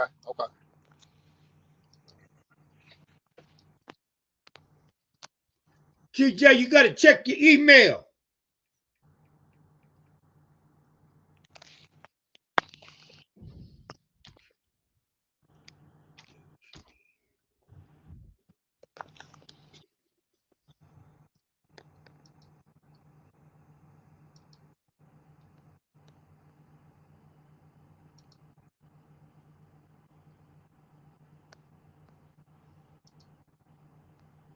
Okay, TJ, you got to check your email, brother. I just sent it to you again. Check your email. Okay, what you a lot what that brother what the brother was talking about, man, what brother Malcolm was talking about, pretty much is what's going on today. Yeah. I mean, it don't get it's clean cut and dry, and it is 100% correct. Um, but like the message is right. We have to be dependent on ourselves, and we too dependent on everybody else. Yes, sir. Yes, And sir. and but it's the same thing, like you said. You only see them when it's time to vote, um, and do it directly impact the community? No, it don't. No, it And don't. the only way to do that is for us to do it. Mm-hmm. Um, I'm Mm-hmm. saying when you started, you said, we not talking no more. We walking. And like you That's said, it. you can't win by singing. You got to win by swinging. That's I'm right. I'm I'm willing to swing. Because I see now, right? It's a different generation, and we gotta reach them. And we could reach them. You know what I'm saying? But talking about it ain't gonna reach them. There you go. There you go. There you Um, go. so as a brother invite me, the brother it's called a For Real team, and I appreciate that, because the team it's about us, that black nationalism that he was talking about, and we for real about it, and but it's gonna take all of us, and we're gonna have to pitch in. We're gonna have to pitch in out our pocket too. Let me just go on and say that too. You know what I'm Well, saying? no finance, there ain't no, you know what I'm Uh, saying? It gotta be fight. As I said, the revolution would not be financed. oh yeah. I mean, so remember that. You know what I'm saying? Because our resources is our strongest strength, so we have to pool them together. You know what I'm saying? Mm-hmm. Quit thinking that we gonna beat each other. That's not the case. It's enough of us. It's enough of us doing things now to come together and do it right. My brother, do you know last year black people spent almost $2 trillion in this country? Look Yeah, it up. 2 trillion. yeah. 2 trillion, man. But I mean, but how much of that did you spend right with the brother that's selling the furniture, that's selling the shoes, that's the auto mechanic, that's Come on, man. Come on, man. I mean, I'm just saying, no, we know we spending some. We need to do a lot more and be Come more on, man. conscious, You know that little right? And be more you conscious. you know come on, man. If we seen $100 of it, if the black man seen $100 of it, you know what I'm saying? So, but that's what. But we gonna keep our eye on the prize, and that's what we got to swing at. We got to That's change what it. we got to swing at. I got a thing that I'm gonna put together that we all, and I'm gonna lay it out for you once I get it together. But I've been saying it. It's called Take Back the Hood. That's gonna be the name of the program. Take Back the Hood. And the way we take back the hood is just like the Arabs took it from us, a corner at a time, a block at a time. You understand what I'm saying? Because that's how they took it from us, a block at a time. You dig what I'm saying? It went from, as when we was growing up, it went from a community. Then when the crack came, it went to a neighborhood. Then after the crack really got in, it went to a hood. So in order to bring it back, we're going to have to reverse it because we're already in the hood. We got to get it back to a neighborhood, then back to a community. Because if you look at the word community, look at the word. When I ask people, what do the word community mean? They don't know. So I break it down for them. I tell them, just look at the word community. It means come unite. Right. Look at the word. Come It together. says it. Come together. That's right. It says it. Come unite. Community. Look at it. Come unite. Community. It says it. When you break it down, it says, "Come unite." So, You dig what I'm and I agree, a block at a time. You know, saying? That's it. but like I say though, too though, you know, the presence and definitely the economic backing to do it. I mean, Mhm. oh, and it's a great time. You know what I'm saying? Because I mean, I hate to say it like that, but right, the best time to buy is when it's low. That's right. That's right. You know what I'm saying? That's So right. let's get it now. That's You right. know, That's right. and I mean, them brothers did. Them brothers. What's the brother name? Out in Los Angeles, Huey and them. They did it. Mm-hmm. Mm-hmm. You know what I'm saying? And you Mm-hmm. know, they said Mm-hmm. all the time, history repeat itself. You know what I'm saying? Not saying That's you know, right. but yes, you know, it's time for black nationalism again. That's it. Because see, normally when you say that to black people, they don't even know what black nationalism means. That's why I put this up so they can see exactly what it means. You talk to average black folk, they think it means picking up a gun, killing crackers or something. No, it means control the politics of your community, control the money in your community. In other words, just controlling your community. Right. That's right. That's right. You see what I'm saying? But the average black person don't even know what it means. A better lifestyle for you and your family. That's it. But our people don't even know what it means. You tell them, they think it's about going to war. But let me say this, touch on this though too. And like the brother said, right, leave your religion in the closet. You know what I'm saying? That's it. No, it ain't a religious problem. It's a black problem. That's right. You know what I'm saying? So that's what it is. And so, and it's like your brother act like he can't be a Muslim brother can't be a neighbor with a Christian. The Christian can't be a neighbor with the Jew. Mm-hmm. Buddhist can't be a neighbor with the Hindu. Hey man, you know what I'm saying? Keep it divided. Right, your belief is your belief. You know what I'm saying? It's yours. That's it. That's right, your personal thing. But like he said though, if it ain't doing nothing for you, you should have left it in the closet. Because it is. If you out here causing division with it, you know what I'm saying? And you can't, I can accept anything. It's how you treat me. Mm-hmm. You could be a Catholic, you could be a drunk on the corner. I don't care. It's how you treat me. That's gonna, determine, how I'm gonna interact with you. You know that's what I'm saying? Bottom line. So basically, right, it's a label, but if that's what you believe, that's fine, But we gotta put up though too though. And I mean, it's just that's the only way it's gonna work. Yeah. In other words, you got to put up or shut up. I'm in. You dig what I'm saying? Look, like I. But look, like you said, one block at a time. No, we ain't got to start big. There you go. There one block you go. at a time. And the name of that program is going to be called "Take Back the Hood." You understand what I'm saying? Because see, when you see the reason why I'm going to call it "Take Back the Hood," because everybody can understand that.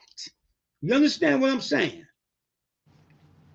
Everybody can understand that. Take back the hood. You don't even have to explain that to nobody. You dig what I'm saying? Now we might have to explain to them how we're going to do it, but everybody can understand what take back the hood means. You dig? Yeah, I get that. You know what I'm saying? Yeah. But like I say though, and inside of that message though, right, take back the hood. It's about entrepreneurship. That's what it's about. The independence, and and I'm like a brother said, I'm like, it ain't okay. A brother could come from any background, you know what I'm saying, and he or she, the sister brother, could do well. But if you don't help somebody else do well, you go. What's the purpose? Mm-hmm. There you go. So you got to bring it back home. You know what I'm saying? So. We're going to move with the For Real team. It's Southwest. We west of the Mississippi now. That's it. Moving. Yes, sir. See, our people, and I hate to say it, we have to get out of the selfishness. Our people have become a selfish people. That's true. Got to learn how to love. We got to learn how to love again, man. That's what's missing. You know, when I look at my brother and my sister, if you doing bad, I'm doing bad. You know That's what I'm it. saying? And I mean, I'm not just right. I'm sitting here now because I'm working, and I'm in the truck line. You know, and it's of course well, it's not a bad area, but of course it's right. It's homeless people. Some of them black. And when a brother talking, and some of them young too. Mhm. Because they come through these truck stops. So, but for a brother to, like brother came to me and said, I'm hungry. I said, man, what you gonna do with it? You gonna buy something to eat? Do I need to buy it? No, brother. I said, okay. And that $5 or $10, I hope, he do the right thing with it. And but you gave it in your, there you And go. wait, and I ain't gonna stop. That's it. You know what I'm saying? Hmm. It could have been me. That's it. There you go. You know what I'm saying? And it's like, Hmm. most people look at people, look at him, look at hey, easy. You just a sneeze away from that same position. Yes, sir. Yes, sir. Yes, sir. Yeah, Yeah, so right, we gotta walk it though. We gotta quit talking. that's it. There you go. There you go. That's what I say. See me, I don't even I do my walking first. And then I come on here and tell you what I'm doing. You understand Yes, what I'm sir. saying? Yes, sir. Yes, sir. See, Yes, sir. I had to do so much paperwork, man, to get into this detention center, man. You dig what I'm saying? To Oh, but where, that's a big ups on that, man. Yeah, I yeah, meant yeah, that's a big ups on yeah, that. but Raheem, you know, the last time I was down there and I told them people in their face, you know what I told them? Do y'all really want to help these kids or is y'all just talking? I said, because there's no way y'all should be taking me through all this paperwork to volunteer my time. You're not paying me. I'm volunteering my time. You Right. understand what I'm saying? Then I'm going to use my 501c3 once I get in so I can see what I can bring in. I already know I can bring in paper, pencil, notebooks, and stuff like that there. But I want to be able to bring them in like tapes and stuff like that while they're in the class. I know they can't take it back with them. You Right. understand what I'm saying? Right. But yeah, initiative, man, to Pastries. right, to get them to Yeah. listen because Exactly. somebody Exactly. got reach. But I'm like, Yeah. right, why you have a problem? Because I'm trying to help you to keep them from Mhm. coming down here. So That's you it. gotta watch them. And they got to be away from their parents and and miss out on things that a kid and a teenager should be doing. And it's like Mhm. but it's just so many of the grown-ups though, and I'm talking about it's all over the country though. That's crazy. And I can say You know that what? I've been moving like that. You know what I'm saying? I'm in a place right now, and right, they walk by like it ain't nothing. It ain't my kid. It ain't got nothing to do with me. Let me And tell you something. man, This is my saying. All around the world, the same song. but I feel again, that's my brother, that's my sister, that's my There kid, you go. There you my, go. that's my, hey man, Because you know me, we got. every little kid in the hood belong to me. But let me make this point though. Yes, sir. I want to say this about the '60s. For me too, as a child, I can remember as communities, as living, being raised. You know what I'm saying, in Cleveland. You know what I'm saying. At that time, the '60s was 66, 67, 68. Mhm. It was more black That love. we can remember of I'm, the 60s. yeah. No, I remember that. I'm just saying, as a That's what kid I'm coming saying. up. No, I'm agreeing with you. Yeah, go ahead. So listen. The black love was so strong. I'm talking about in public everywhere. Mm-hmm. In the community. You know what I'm saying? Boy, hey, your mother don't, you ain't supposed to be doing that. You know what I'm That's right. saying? So as soon as I, I can't, but till then, you gonna sit right here until because you out of line. You know what I'm saying? But now it's like, don't let them do it. You know, um, But the numbers, right? 1 or 2 people, you know what I'm saying? That's not enough. But once we put them numbers together, you're gonna have to change. Mm-hmm. You know what I'm saying? You have to conform. But it's a good thing though. You know, but for us to just, I mean, hey, we just now it's just like it's not my kid, it's not my problem. Yeah, it is your problem. Because yes, pretty it soon is. it's gonna be right, your car. That's it. There you go. I mean, When they hit home.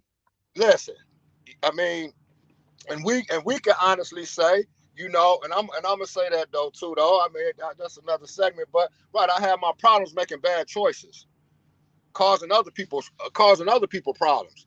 And then a lot of times with the kids, you try to say, yeah, it's the upbringing, but I got a big thing on understanding what's right and what's wrong.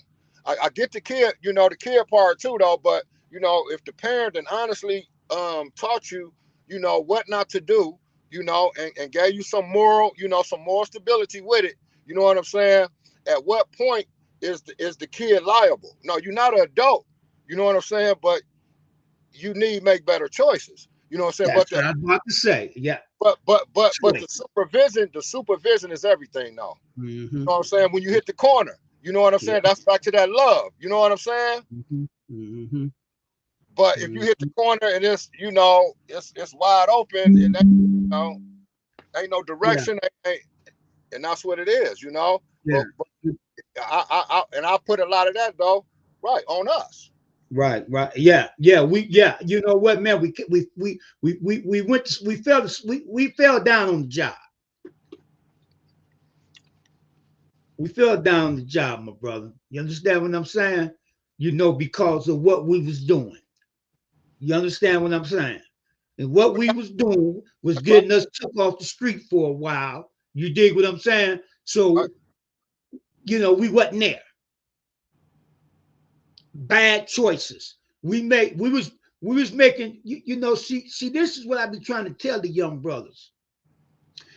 You can make a choice as a kid that you could that choice can cost you all the way through your adult life.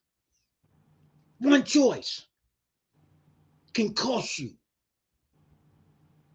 that you may not recover from it till you get older. You may not recover from it till you get older. If you recover from it. If you recover from it, that's right. You dig? Yeah, that's the fact. Yeah, so that's the fact, my brother. Right. So to say that is, you know, to knowingly, and now listen to what I'm saying, to knowingly make a bad choice. Mm-hmm. But my brother, we was making them. Yes, sir. But that's we why we knew what we was doing. Exactly. And that's why I'm here now trying to make amends. You know, Me and you both. Because we knew what we was doing. Right. I'm trying to give back because you know what I'm saying? The only reason that I'm sitting here, right, is because, you know, the Almighty, whatever you call it, whatever you want to call it, that's why I'm sitting here. Because it could have went the wrong way a lot of times. A lot of times. You know what I'm saying? So I feel that the least I could do, you know, is try to help somebody else. You know? See, this is what you got to remember. He left us out here for a reason. We're here for a reason. And the reason ain't just for us. It ain't for us. No. We're here to be examples. I done have my break. Right. He gave me my break. We're here to be examples. Right. I want to use the rest of it wisely. Thank you. We're here to be examples, brother. You dig what I'm saying? We're here to be example because we can reach what 95% can't reach, and that's the youth. See, the youth will listen to us because we ain't got to tell them our background. They know by the way we talk, the way we walk, and everything. They know it already. Yeah. You see what I'm saying? And that's why I said though too though it's on, you know, it's on us, and it's like yeah. And I'm like, but it's a good thing though. Like I say, not only I'm gonna tell you, I can show you, I can employ you. You know what I'm saying? There it you know is. what I'm saying? I'm not just talking. I'm not just talking. You know what I'm saying? And I'm like, and like you said, I wanted to walk the walk first before I There can, it is. but I can honestly say it now though. Right. I can back There it it all is. up. If you do what you're supposed to do, I got you. it's done. I mean, it's nothing, it's nothing else to do but get paid and go on with your life and have you a family. That's it. And right. And that is the Yes. whole objective. And to be Mhm. self-sufficient. That's right. That's right. Yeah. Great examples. I You mean, dig what so I'm saying? yeah, I mean, Yeah. so It's almost like a rag to riches story. right, right. I mean, it's just time to give back, And I Yeah. mean Yeah. that time, time monetarily. I mean, on all angles, man. Advice, Mm-hmm. whatever Mm-hmm. whatever good you can get, Mm-hmm. let's give it. Mm-hmm. Yes, sir. Yes, sir. Yes, And I'm sir. like I say, big ups to you though, man. And brother Raheem, like I say, see, I can say something from a different angle. You know what I'm saying? Because man, I think we went below the mud. It's Mm-hmm. been a long time. Mm-hmm. And the actual to see a brother evolve into where he is now, and to be able here to sit here on the phone that we never thought about as a kid that you would have that you can Mm-hmm. that, do what we doing. You know what I'm Mm-hmm. saying? It's like Yeah. right. I seen it all. So like a lot of times a person will just look at where you at now. With your trucks or whatever, what you do. It was a long journey, the ups and downs and everything. And so it's like right now, our brother need to get that to a brother. Let me That's say, right. let me save you some time.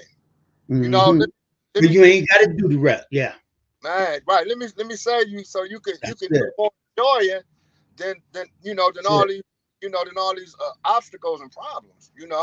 Right. You know, So because just think what we can save them all the years we didn't gave to the universities. You know what I call the universities. yes, sir. Yes, sir. You understand what I'm saying? That Yes, time sir. we can save them. So when they get our age, they be way ahead of us. So look, and I'm Cause like, look how fast once we made our mind up that we cover ground though. right. And my thing is like and I'm 100% with you because I learned so much from them though now too though Mm-hmm. still. And Mm-hmm. it's like if a brother could come up with something to like streamline reach them like rap music. Mm-hmm. You know what I'm saying? So we got to come up with something that powerful off, I don't know if he got to stay over there, but he got to come up with something and then just drive it. You know what I'm saying? Because they so intelligent, articulate, and I'm Yeah, like they are. everything now, you know what I'm saying? It's a thinking game. They don't even play Yeah. outside like they used to. Man, So none of that. you got to realize too though, right, parenting, right, it's a different game. It's a Yes, different it game is. though. Yes, You it know, is. so, Yes, but it is. one thing for certain, two things for sure though, you gotta lay the path and set the example. You know what I'm saying? If you tell it to them, they see it and they see it in your action, they coming. There They you come go. and don't hide nothing from them. When I come, if you say that you want to do the company, I want to show you from the investment to what you gonna make, how much you gonna Mm-hmm. spend on fuel. The same thing with a restaurant. How much equipment you need. How much inventory you need down to the dollar. And this is what you should make. You know what I'm saying? After Mm-hmm. yeah, and see, just telling them it. That's no. And see, No, most cases no, when they no. teach you too, they just teach you. Okay, they teach you how to do it, but they don't give you the ups and downs of the industry. And I'm just touching on this That's real just the quick. theory. The Right, theory. right. College, you know what I'm saying? Theory. College, I don't Theory. agree with. You know what I'm Theory. saying? I don't agree with. Now I'm not saying that you shouldn't be educated. Yes, Right. you know what I'm saying. But to tell me that you know what I'm saying that you're gonna put me in a specific area and I'm gonna succeed if I get this piece of paper or I no, it's hey, then that's again about the information, how we being taught, right? You need to trade, and we need to teach our kids, right, how to be independent. You know, even down to growing plants and food, all that. And I'm down south down here, right? I can say that though. You know, seeing some of the black families with the ranches and stuff, man. Hey, it's right. We need to take the hood back, and we need to buy land. Yes, sir. Yes, sir. So, but hey, I'm on the for real team. You know. Yes, sir. Yes, sir. You know, let me know. I know I'm gonna probably have to talk to some of them brothers down there, but you know, hey, whatever. If a brother could reach one of them, he did his job. Ain't no question. Ain't no question. You know what? Cause see, Miss Elliott, I just sent you the link. I'm sending these links out, but I can still talk. But that's the thing. See, we got to take this thing nationwide. I just said, we west of the Mississippi. I know. We west of the Mississippi and moving. I got you. Yeah, right. We moving. I got you. I got you. Yes, I got you. And that's a fact. Yeah. Yeah, that's a fact. You know, cause I just sent you the link. That's a fact, Doc. You dig what I'm saying? See, the for real team consists of it consists of sisters and brothers. You dig what I'm saying? See, once I get in here and do what I need to do to get this started, then I'm gonna bring the sisters in to work with the young ladies. Yes, sir. Yes, sir. You understand what I'm saying? We want them all. We want the sisters. We want them all. We want them all. We want them all. Yeah, we want them all. Yeah, that's a fact. That's a fact. And then I'm like, and then I'm gonna just throw this out there though too, though. Right. And then not talking it, walking it. Right. The hair game, the trucks, construction. I mean, I could just keep going. I got links in all those places. If you're gonna show up, if you're gonna show up and do what you're supposed to do. Yes, sir. And it's just hey. So let's make it happen though. You know what I'm saying? And like I said though, leading by example, man. That's why I say big ups to you. You know what I'm saying? Because I know what you do during the day. Okay. We got Miss Elliott in the house. Okay, say something. I'm not hearing you. Okay, there you go. Introduce yourself. Good evening. Good evening. Hi. You know, we still have this craziness with the screen, so I can't see you guys. Oh, okay. Don't worry about it. Just talk then. We can see you though, so there you go. Yeah. You going in and out. I can't hear you. Yeah, the voice is not going with the picture. It's crazy. Okay, well, don't worry about it. Just introduce yourself, and you know who on the screen with me, right? I know.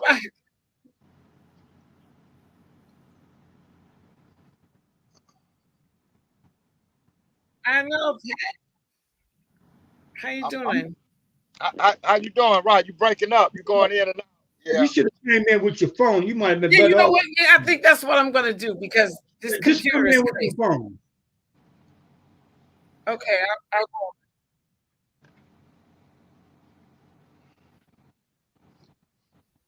go. Okay.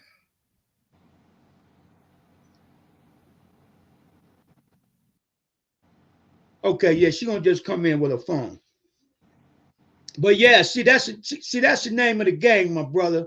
We got you know what? Like you was talking about college and all that. There, let me tell you something. We already know it's a difference between theory and practical, right? For sure. Yes, sir. Yes, sir. Yes, sir. Yes, sir. Yes, sir. It's a huge difference. There you go. And college and all that stuff ain't nothing but theory. You don't know if it's gonna work till you get out here and do it. It's proven, right? You got to prove it. You know what I'm saying? That's it. So that's why I try to do my walk. When I don't try, I do my walking before I do my talking. You dig what I'm saying? That's right. So I know where I'm going. So if you if you ask me how I got downtown, I already walked it. So you know you go up to Miles, go down to Broadway, Go. you go. That's gonna get you there for sure, man. That's it. Right. Walk it. And sometimes we had to literally walk it. Sure did. Every day. Literally walk it. Every day. Yes, sir. Yeah, every day, you know. But like I say though, it's a blessing though, man, a wonderful thing though, to be able to you know, try to bend that corner, man, and just give back. You know, Right, but being an example is the way you were then. Is, you know. Yeah, that's yeah. The way. That's the only way it's gonna happen, you know. Ain't no question. Ain't no question. Because see, you got to remember, as we used to say when we was younger, even though we from Ohio, but what do we say? We from the show me state. Hey man. Show me. I don't want to hear all that old talking. Show me. Right. I'm gonna give you a little something, but you know what I'm saying? You're gonna have to get your feet moving. There ain't no question. You can't, you know. What I'm saying? But you know, these young folks, you know, these young folks, they are seeing people. You understand what I'm saying? Our younger folks are seeing people. You see what I'm saying? So they have to be able to see. You understand what I'm saying? I get it. Yeah, they're seeing people. You dig what I'm saying? You know, you know, when I'm out, you know, mashing for my rations, you know what I'm saying? You know, grinding, you know, in my car with the hats and stuff. You dig what I'm saying? They'd be like, "School, man, you a hustling mother sucker." I said, "Man, look at here, man. You have the same 24 hours that I do. You have the same 24 hours. You dig? This is what I tell you." And that's true. And look, and the only difference between me and you know what I'm saying, is the application of opportunity. You know what I'm saying? That's Here it it. is. Right, and I'm gonna give it to you. You know, I'm not asking you for nothing. I'm gonna show you how to do it. But I mean, we know, you know, it ain't gonna work for everybody. But the key is, like you said, to keep walking it. Because guess what? It's taking hold. It's gonna take hold. You know what I'm saying? Back on the screen. Can you hear us, Miss Elliott? Talk, because I don't know if we can hear you. That's the thing. Can you hear me? Okay. Now we're gonna be quiet for a minute. We're gonna let you introduce yourself, and we're gonna let you go because I know you can't see us. Right. And then I'll let you know when we're gonna talk. All right. Okay. I was just kind of just listening to you guys. Okay, but I know I know you have something to say, so go on and say it. I need to take a restroom break. Oh, okay. Well, anyway, I'm Marietta. How you doing, Pat? I'm so glad you are in this house tonight. I actually can't see you because my computer is absolutely crazy. And the other gentleman that was also in the background, I heard talking. But it's so nice to have you on, Pat. And it's a beautiful thing to hear Black men talking about issues and recognizing that we do have issues and are willing to address the issues. That's very important, you know. Family. What's going on? I don't know if Well, alaikum salam. Go ahead. You got your speaker on? But because I can't hear. Can you hear me? Uh-oh. Well, anyway, I was going to say that the family dynamics is part of what's going on with our inability to come together. We got to come together as a family first, so that way we can actually bring people in as far as becoming that community that we used to be. That's important. We have to set that example in order to make things different. And I myself, I've been an entrepreneur for 25 years. And interestingly enough, you know, I have only had one Black customer, and the other Black customers that I have had, you know, did not want to pay for services. And that becomes an issue. When you deal with white people and delivering a service, they tend to be more loyal and believe in giving to the people who are supporting them. And that's something that Black people have got to do. We have got to learn how to support each other, as the gentlemen have said. We don't do enough of that. We absolutely don't do enough of that. And that's the unfortunate piece about being able to come together. Even having a store in the community, we have to worry about our people robbing us. We have to worry about our people robbing us. And that's another thing that, becomes a fearful thing. You want to invest in your community, but you don't want to be murdered and robbed all at the same time. That is an unfortunate thing that happens over and over and over in the communities, even if it's not a Black-owned business. You see different videos of people at gas stations getting their brains stomped out or getting shot. All of this stuff against our people has got to stop, because it makes us afraid to branch out and do something different. So and I don't know if you guys can hear me though. Can you hear me? Yeah, we can. Okay, go ahead.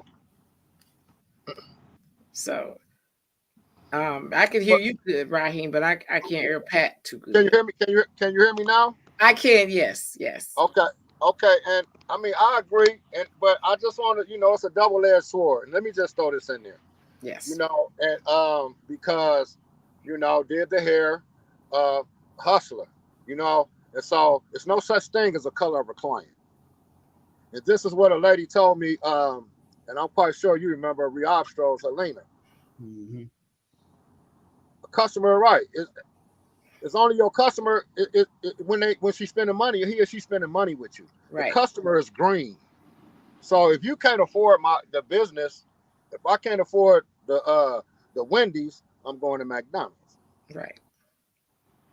I can't afford. But now if I get my money up, now. But if I had the money, and I remember it was a time, and I'm gonna throw a little swing real quick though. But I remember it was a time when, right, it didn't matter. But since we have all this outside interference, we're thugs, right? They're gonna stump you, they're gonna rob you, they're gonna kill you. Now, just to do the twist real quick, nice neighborhood. I'm gonna say, man, almost $500,000 houses.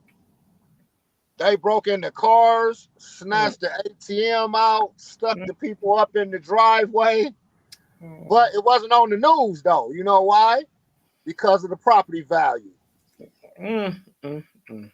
But now I was there though. I lived there, so I'm like, but I understand though, it's not right. You know what I'm saying? But if it happens anywhere, but I'm not scared of my people. Right. So to say, you know what I'm saying? No, I like I was telling him right here, I'm in San Antonio, right around the corner. It's a hood. I go over there to the stove, and I go over there and sit down and talk and eat with them too. But anything can happen anywhere. Yes. And 9 times out of 10, when stuff happen in the hood, I mean, I'm just, most of the time, right? It's the getting high. You know what I'm saying? For one, you're not thinking straight. You know what I'm saying? And a jealousy argument. The robbery thing, ain't no money there. Ain't no, you can't do nothing but get a couple dollars, hurt somebody or something. Ain't no money there. People will kill for $10. That's true. But I'm just saying though, but I'm saying though, but here it is. You have a situation where it's no economics. Right. It's going to be problems. Yes, it is. Yes, it is. It's too many rats and not enough cheese. Right. I agree. So it's going to be a constant. So the way to fix that is to bring some money in so you can spend and go to the store. And you can go and take your family and buy them some steaks on the weekend. Right. And still have some money to pay your rent and your car note. And a little money in the bank. You know what I'm saying? But Cleveland, Detroit, Philly, New York, Chicago, they all struggling bad economically. Well, that Fifth Ward down there where you at struggling too. But let me say this. Look, I'm good. Hey, look. I'm gonna say this, man. That Fifth Ward. Yeah. Hey, when the last time you been down there? I ain't heard you say you been down there. I go through there. Acres Home, Third Ward. I go through all those spots. But let me say this though. The flip side is they got economy here. The black people here are doing so well. The entrepreneurs are doing so well. You You know, I seen that for myself. And I seen it. I so- seen it for myself too. You're right. I seen it for myself. So listen. We could do the same. It was like that. Remember when we was young in the 70s, man, when y'all, man, all them factories down Broadway, Republic Steel, my mom working at Chrysler, all them car plants, all that stuff is gone, man. That's Where's right. the money at? Where's it at? Right. And so, look, this is the part of life that we don't look at either. Mm-hmm. You might have to move with the industry. I know Now, it's that home. is I know definitely a it's thought. home, you know, but I'm saying, and not just because I'm down here, because if they start, if the cheese get tight down here, I'm leaving. I'm just saying, why would I stay? Right. You know what I'm saying? So, but I'm just saying this though. But we could change the condition if we bring some entrepreneurship, some love, and if you got something that people want or need, you could create a market. Of course, definitely. You know, but let's do that. Okay, freight, food, shelter. Those are markets that's not going nowhere. Mm-hmm. Most definitely. You know, and those are markets like the brothers talking about that we getting whooped over the head with in the hood, and somebody else taking the money off of it. Right. But you've been an entrepreneur. I've been one. He been one. We need to get a few more. Let's go get some of that stuff and do it right. Right. Yeah. Matter of fact, like we got. I better pack up and get to Texas. Yeah. Matter of fact, like we got two more brothers that's on the For Real team, and they both entrepreneurs too. Mm-hmm. Right. Yeah, I mean, and it's like that's the only, like you know, like the brother said, we could talk all, we got to walk it, and then like I'm saying now, it's I hate to say it, a good time, right? We want to get it when it's low, right? Now then we could take everything else and put it into it and make it great. Yeah. Yes, sir. So I mean, that's where, you know, when he talked, when me and him talk, you know, and we talk quite a bit, you know, that's where my, you know, my mind is, and I'm like I said, big up to the brother again for me reaching the youth. We need them. And see, you know, when you and how we, and you know, just my recommendation, you know, we gonna pay you top dollar if you do what you're supposed to do. Mm-hmm. I don't care. I ain't asked you how old you was. I didn't ask you where you came from. I asked you what you know. Can you do it? Right. Okay, this what you gonna get. Right. You know, I'm gonna bring them. I'm gonna bring the motivation. I'm gonna bring it because look, all the time you're saying that and let me use this example. Kobe Bryant, he gone now, but you know, right? Kobe Bryant came to the Lakers making $10 million. Dude been there 3 years. You know how this dude, he ain't never played in the NBA. Why y'all paying him so much money? Just watching for a couple quarters. Mm-hmm. Yeah, that's why you getting $1 million, and that's why he getting 10. You go. So if you know what you're doing, then you're gonna get to pay. That's right. You know, and if, you know, I'm not gonna make you do all this. Now, if you show me you know it, okay, let's get it. Mm-hmm. You know, and then let's keep learning from there. But I think a lot of times with kids too, to be like, you got to do 4 years of college. You got to do, but the trade game is not like that. Mm-mm. No. Do your apprenticeship, or teach you how to sell something, a restaurant, or you know, to run. Yes, that's what I need to do for you. Mm-hmm. Hey, Raheem, think about this here. Didn't nobody had to teach us how to sell nothing, did they, man? No, sir. Oh my God. A lot of things we just had this here. We had entrepreneur skills as kids in elementary school. But again, look, if we, even though we just didn't have enough we had supervision, we needed some more. Mm-hmm. I'm gonna just be honest. Yeah, we needed some more because we alluded, you know, we alluded that. You're right. You know, and it go back to those choices though, man. You know, right. And it's like we got to find that young dude in the DH that got that same thing that we had, and we gotta save him. That's Right. it. There you go. That is the key right there. And that's why I'm going there to get him. Mm-hmm. See, we ain't gonna get him. So you're not gonna get him sitting on YouTube. So look, you ain't gonna get him just, you ain't gonna get him just running your mouth in the barbershop. You think what I'm saying? No, sir. No, sir. You gotta go where they at. Mm-hmm. Hey, I was about to say, I know the address. You know what I'm saying? You just gotta, let me know where, when I gotta, give my contribution. Yes, sir. Yes, sir. But let me say this though, too, on relationships real quick, though. Now, I believe, a brother could call it Adam and Eve, Romeo and Juliet, however it started. But he put the woman there for the man because he was lonely. You got a companion. You need a wife. You need to know how to treat her. You need to know how to treat your sisters. That's you know right. what I'm saying? Because I'm gonna tell you, they are the pipeline of the process of a process of procreation. That's right. You know what I'm saying? So right, the brother couldn't be sitting here if mama didn't squeeze you out. That's right. Good point. So, hey man, a brother is not respecting these sisters like they should.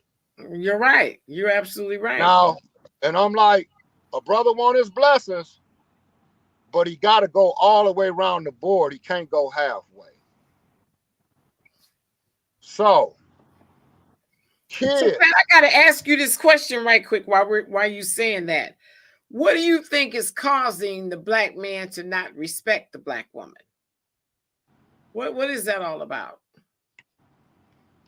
Well, I'm not gonna, just generalize it. You know what I'm saying? But I'm gonna say a lot of the issues is us not having like. Let me speak for myself. My dad didn't raise me and teach me certain things that I should know on how to deal with my female on relationships, and and different emotional things to expect from her.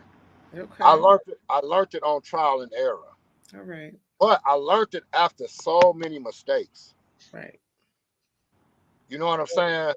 That I have a profound respect and love for the sisters, whether it's my mother, his mother, that's. And I appreciate that's that. Right. You know what I'm saying? And it's like the brothers, including me. Mm-hmm. That's going to be part of our win, though, to protect them. Because that's the first thing that they go at is your woman and your money. That's right. That's right. That's a fact. That's a fact. Whoa. Okay. Yeah, as soon as you turn your back, So, but if your one, we got to show hey, ain't nothing you can show me. The only thing I could do is take you over here and and we can take your head off. But she don't feel like that. Mm-hmm. She feel that we don't have no respect, and most of us don't. And we gotta change that. Yes. You know what I'm saying? How I expect somebody else to respect and I'm not respecting. Right. Yeah. And I mean, so, and again, I can use my mother. I would never disrespect my mother. Right. That's one thing that I spend a lot of time throughout my life trying to always respect my mom, though she's gone for 14 years. I still want to represent her in a positive manner through me. I live like that. I've always lived that way, long before she died. I don't want to shame my mom and disrespect her in any kind of way. So that's how I live. Right, and the reason I brought that up, because let's jump back to the community. Right. Yes, exactly. you need the unity of that family. Unit. Yes. That's right. To show the structure of how the family is a team too. Exactly. Family teams. You know what I'm saying? Your son is building your daughter is building another family team. These are right trees of the team. but you got to teach them how to operate, and we don't do that. Right. You know what I'm saying? And if we haven't been doing it, we just got to, let me say this, we got to get to it. We just got a job to do. Mm-hmm. We got a job to do, and it's never too late. You know what I'm saying? Never too late. And your delivery and your presentation and your love is everything. Mm-hmm. If you could work that, you could get in anywhere. You might even be able to get that lion to get a piece of that steak. Mhm. There you go. It's a fact. It's an honest to God fact. And, you know, even those young folks in the detention center, especially the young men, you know, it's time to rear them in the right direction. That's the whole purpose of our team is to change what they've already seen, to make them realize there's something different out there. And stop praying on people. Right. You praying like a wolf. Mm-hmm. Sitting, you watching for a weak spot or somebody slipping, you praying. That's like an animal.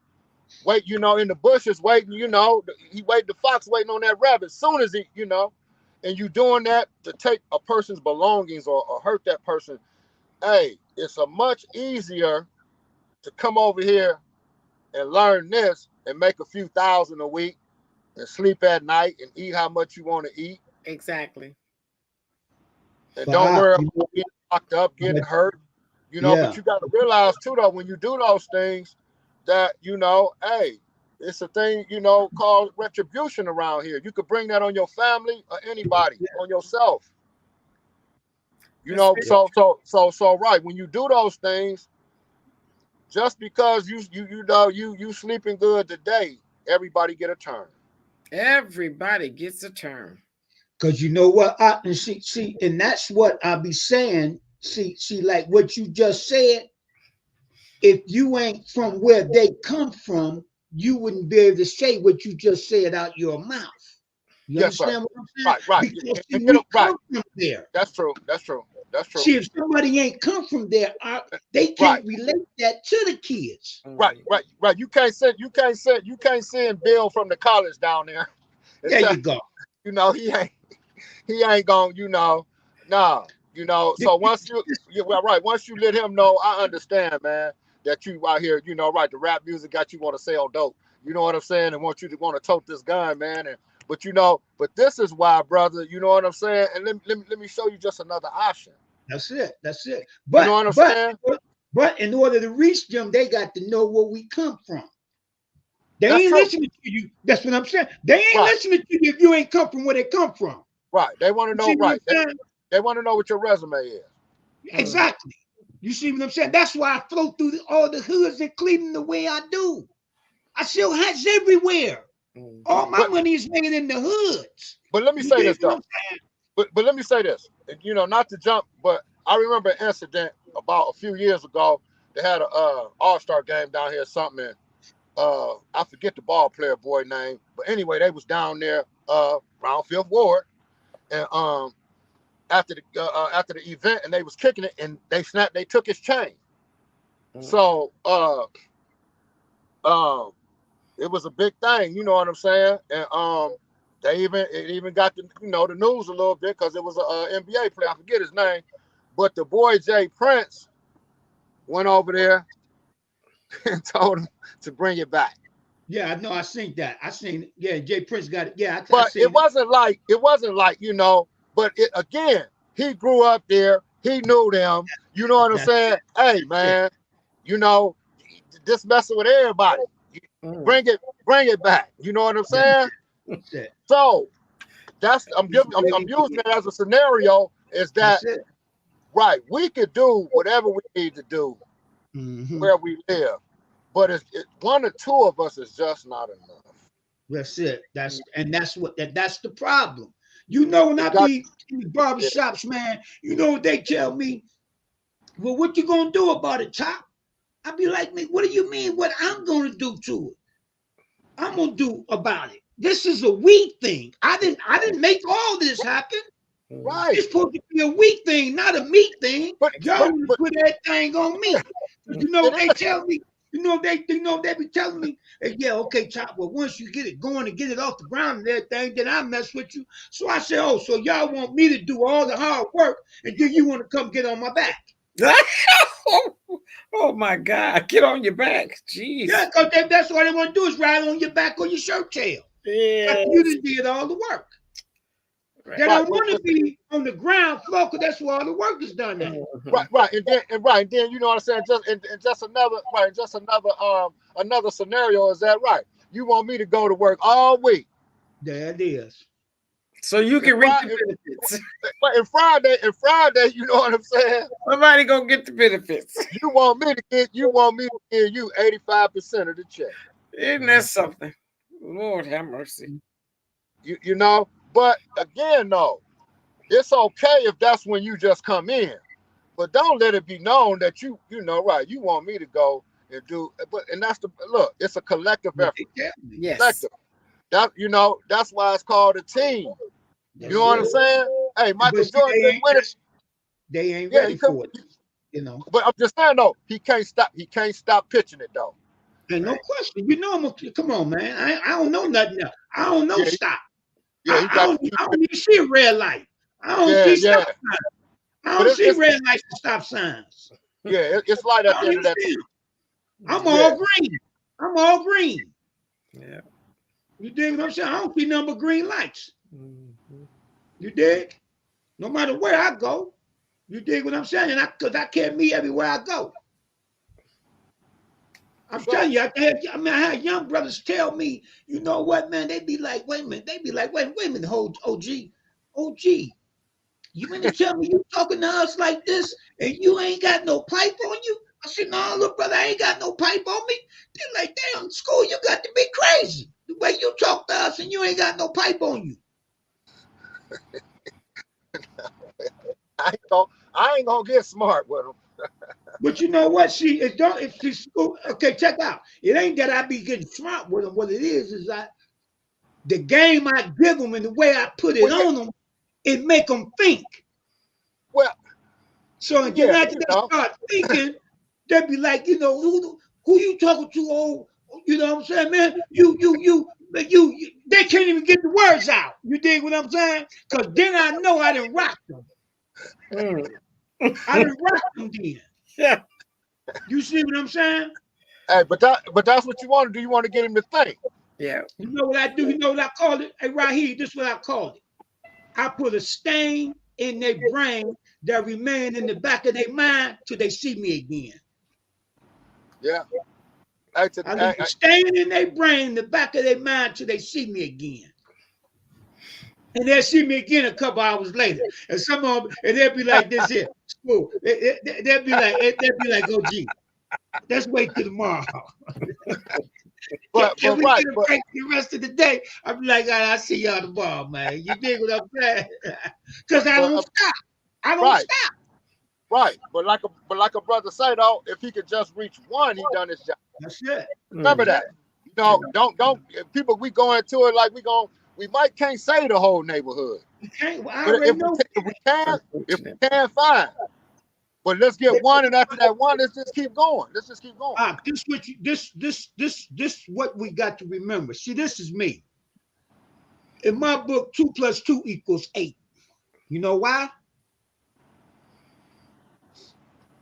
You got this 2. How many people we got on the screen? We got 3 people on the screen now, right? Yeah, I don't know. I can't see. It's 3 people on the screen. It's me, you, and Raheem. Okay. So if I get 2, how many is that? Let's say that again. If I get 2, how many is that? There's 3 on the screen. Make it 5. 2, that's 5. No, listen. There's 3 of us on the screen. It'll make it 5. Listen, no, just listen. Okay. Listen, hear me out first. Right. If I get 2, how many is that? If you give 2, don't count me, but don't count me. If I get 2, how many is that? It's gonna be 4. No, listen. Y'all well, me, Pat, and 2 more, and not counting you. That's what I thought you said. Right. Don't count me. Just listen to me. If I get 2, don't count me. How many is that? That's 2, 4. Right? No. Check out. And then you get 2, and she get 2. And if we had another one on the screen, they got 2. How many is that? That'd be 8.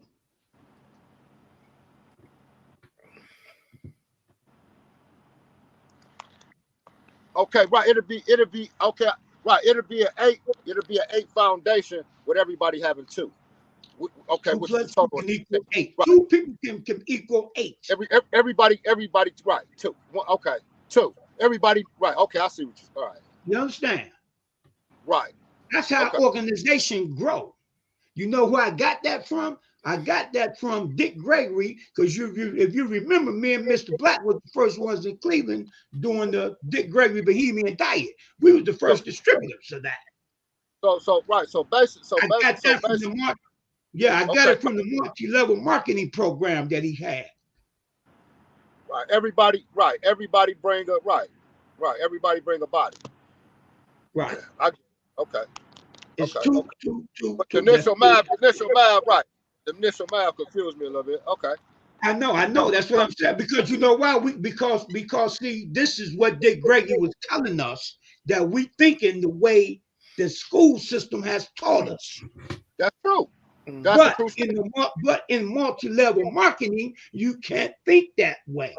In multi-level marketing, 2 plus 2 equals 8. Right. Then once he broke it down to me, then I said, "Oh, I got what you're saying." I was like, "This shit, no." Right, He was like, because 1 unit is 2. There you go. There you go. 1 unit. And he told me, he said, "You come up here on the stage." Down at the old, when it used to be Cleveland, it used to be the Stouffer's Inn. Yeah, Stouffer. Yeah. That's where he was at. That's where we was at for that multi-level marketing, because me and Mr. Black was the first ones in Cleveland, distributing Dick Gregory Bohemian Diet. But it was a multi-level marketing program. It wasn't just selling diet product. Right. Right. You see what I'm saying? Okay. Because it was a distributorship thing. And that's when he told me that. I was like, wait a minute, hold on. I'm like, no. He said it again. I said, no. He said it again. He said, no. He said, "You, come on up here." He said, "Take this chalk, go over to the chalkboard." Okay. And then he said, put through there, and broke it down for me. And I said, but I got it. 2 plus 2 equal 8 in a multi-level marketing program. Right. But see, my thing is this though. Now, just what you just said. See, the determination to understand, to keep asking that question until you understand. A lot of people won't do that. Exactly. You know what I'm saying? Because they'll walk away from there without bringing getting clarity there for, or understanding what was going on. Bringing clarity. So you got to be relentless in that pursuit to succeed. So but I'm like, we can't I mean, even though we know we dealing with not an easy situation, but all black people ain't bad. It's a lot of good black people out here. That's right. You know what I'm saying? And it's a lot of good black people. Things. Right, that spend money with black people. I'm one of them. You know what I'm saying? So but let's not we know we're gonna be faced with some obstacles. But I think, with the right structure and attitude and the right energy, I mean, those things is not, I ain't gonna say they're gonna bounce off, but I ain't gonna worry about it. Right. And I'd have waited too late in the game to worry about it anyway. I know that's right. You know what I'm saying? I'm in the fourth quarter. I'm gonna make everything count. Everything count. So so if I could give, I'm gonna give what I could give, whether it's advice, whether it's monetarily, whether it's my time. I mean, but like I said, it's a collective effort, brothers and sisters. Yes. You know what I'm saying? But the energy and the love is gonna be the key. Right, and definitely the respect. You know what I'm saying? The respect of what we're trying to do, and being a team is as one. We can't pull in different directions. We got to pull as a team to get anywhere. Yeah. Well, everybody have certain areas that they'll be working in. You understand what I'm saying? But it's still to be a team for the effort. Common cause. Exactly. So everybody got certain areas they're gonna be working in. You understand what I'm saying? Just like Ron supposed to get you with what's that woman name? Chantel. Chantel. Yes, I think she's the represent. What is she? Yeah, I think the state representative. State representative. Yeah, because she be down there. She goes to the White House. For Ohio. He supposed to set that up the next meeting. Because I told him you got to give her a heads up, man. You understand? Yeah, right. You got to give her at least a week in advance. Yeah, right. She's 100% right. Everybody have to pull in the same direction. It's okay to have different views. You know what I'm saying? As long as the objective stays the same. Yes. Because we want different views. We want different angles. You know what I'm saying? Because you don't know which way you're going to have to tackle that problem. Or obstacle. So don't get offended because he or she says maybe we should do it this way. We need to look at it. Okay, let's look at it. You know what I'm saying? And look at them all, and then say, okay, well, this looked like the best option. That's gonna help the kid. That's gonna help the organization. That's gonna help everybody. I mean, and that's the team part. You know what I'm saying? Then everybody goes off into their own sector and do it. And yes, sir. But we orchestrate definitely in sports that is no team colder than us. That's it. So check this out. If we could do it there, we could do it on any platform. And that's the truth. Any platform. So I'm like, you know what I'm saying? What better platform than the For Real team? That's it. There you go. We're gonna bring it. We're bringing it. Yes, you know what I'm saying? We're gonna bring it. So I mean, like I say, but look, just realize though, it ain't nothing's perfect. Right. So discouragement is not even an issue. Yeah. Just like you said. We have to support each other and we have to lift each other up. That's right. And encourage each other. That's right. Man, you listen, man. About 2-3 years ago, walking in Garfield Park, I said I was gonna put this team together. You hear me out?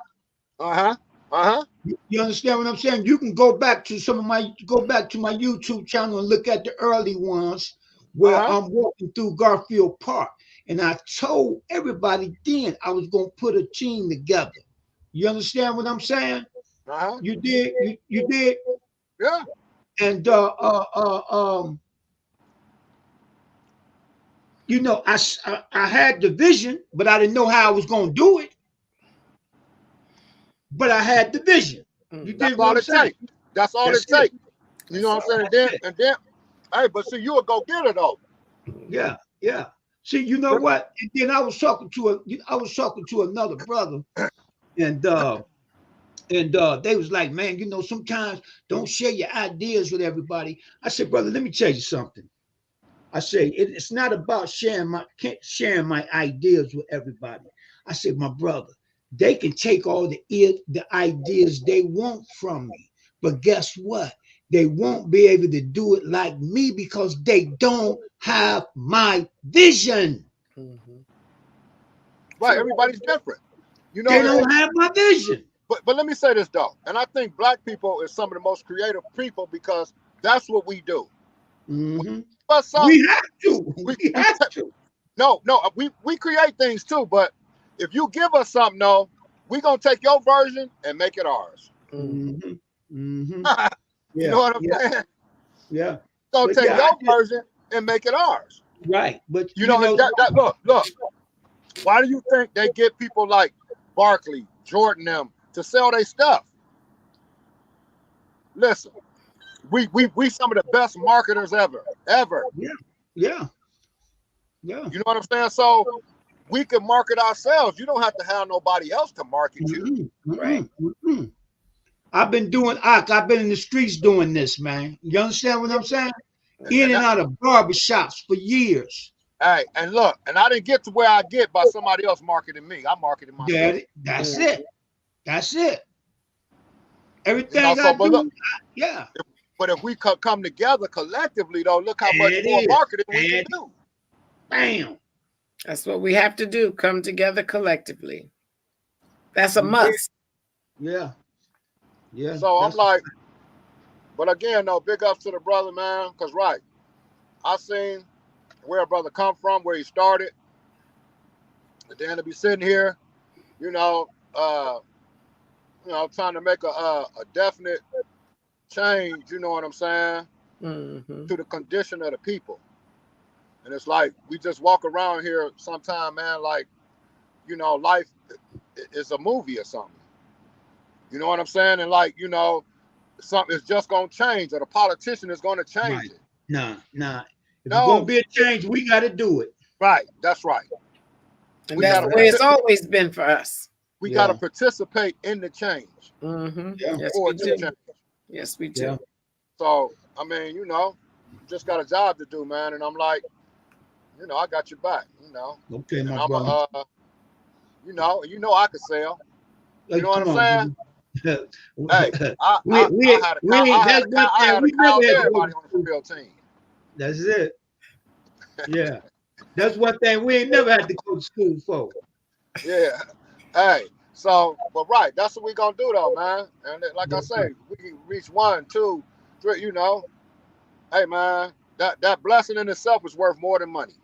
Yes, Right. sir. Yes, sir. If that person, if that brother, that sister go and do the right thing with their life, that's more than anybody could ever pay you. Man, come on. And they build a good, strong family. That's what it's all about. Yeah. But look here, hey, I'm gonna get ready to get off here, man. I've been on here almost 3 hours. Yeah, I know, man. Hold on. Hey, hold on. I'm gonna give you a full screen, and you can, you know, talk about yourself for a few minutes. I'm gonna let you close yourself out, and I'm gonna give you a full screen to do that. Okay? Okay, a couple minutes. Okay. It's all on you. You got a full screen. You're on the screen by yourself. All right, good brother. Appreciate sitting in on the conversation. The ballot and the bullet was definitely a piece of information that was then, and it exists now. And we just have to pay attention a little bit more. Try to increase our knowledge. And try to come together and do this thing in a collective effort. I'd have said that all night because the numbers is what's going to change it. Let's change our way of thinking, that we can do it on our own. Create your own money, create your own job. You can be independent. Mm-hmm. And that's right, true. The black doctors, black businessmen, one is myself, Raheem, other sisters and brothers, they all over. You know, it's just us somehow pulling all that together. But I appreciate the brother having me on. And of course, brother, know I'm out of Cleveland. Cleveland always home. I've been representing Cleveland since I've been here. Right. And I'm gonna keep representing. And the For Real team is west of the Mississippi. Yes, sir. Peace out. All right, my brother. You can see yourself out, my brother. Good night, Pat.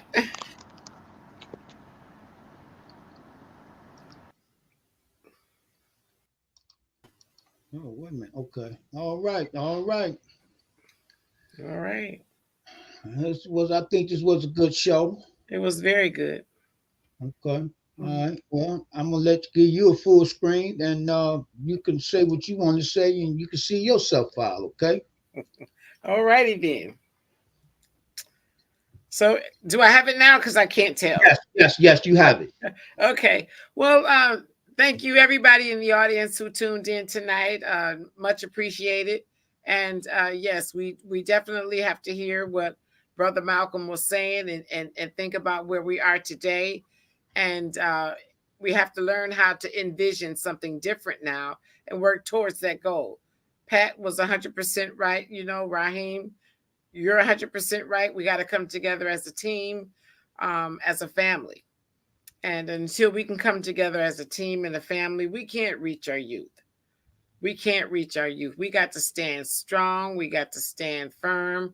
And we got to bring our families together so that way children will grow up realizing how important family is and their neighborhood and their community, and make it where we're Black businesses on every corner, and we're spending our money with our own people.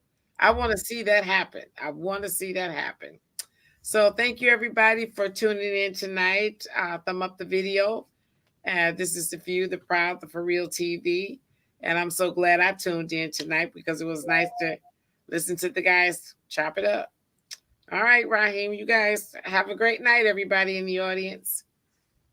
Okay, all righty. All right. Good night.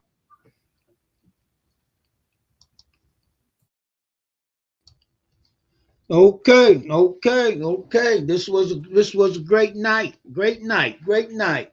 This is The Few, The Proud, The For Real TV. And once again, subscribe to the channel, thumb up the video, share the video with your family and friends, share it to your Instagram, share it to your Facebooks and whatever else you're on, your Twitter and all that there. I would thank everybody for tuning in, and everybody that will take a look at this video, thumb up the video, subscribe to the channel, and the For Real team, we are on the move. Peace and Black power. I'm out of here.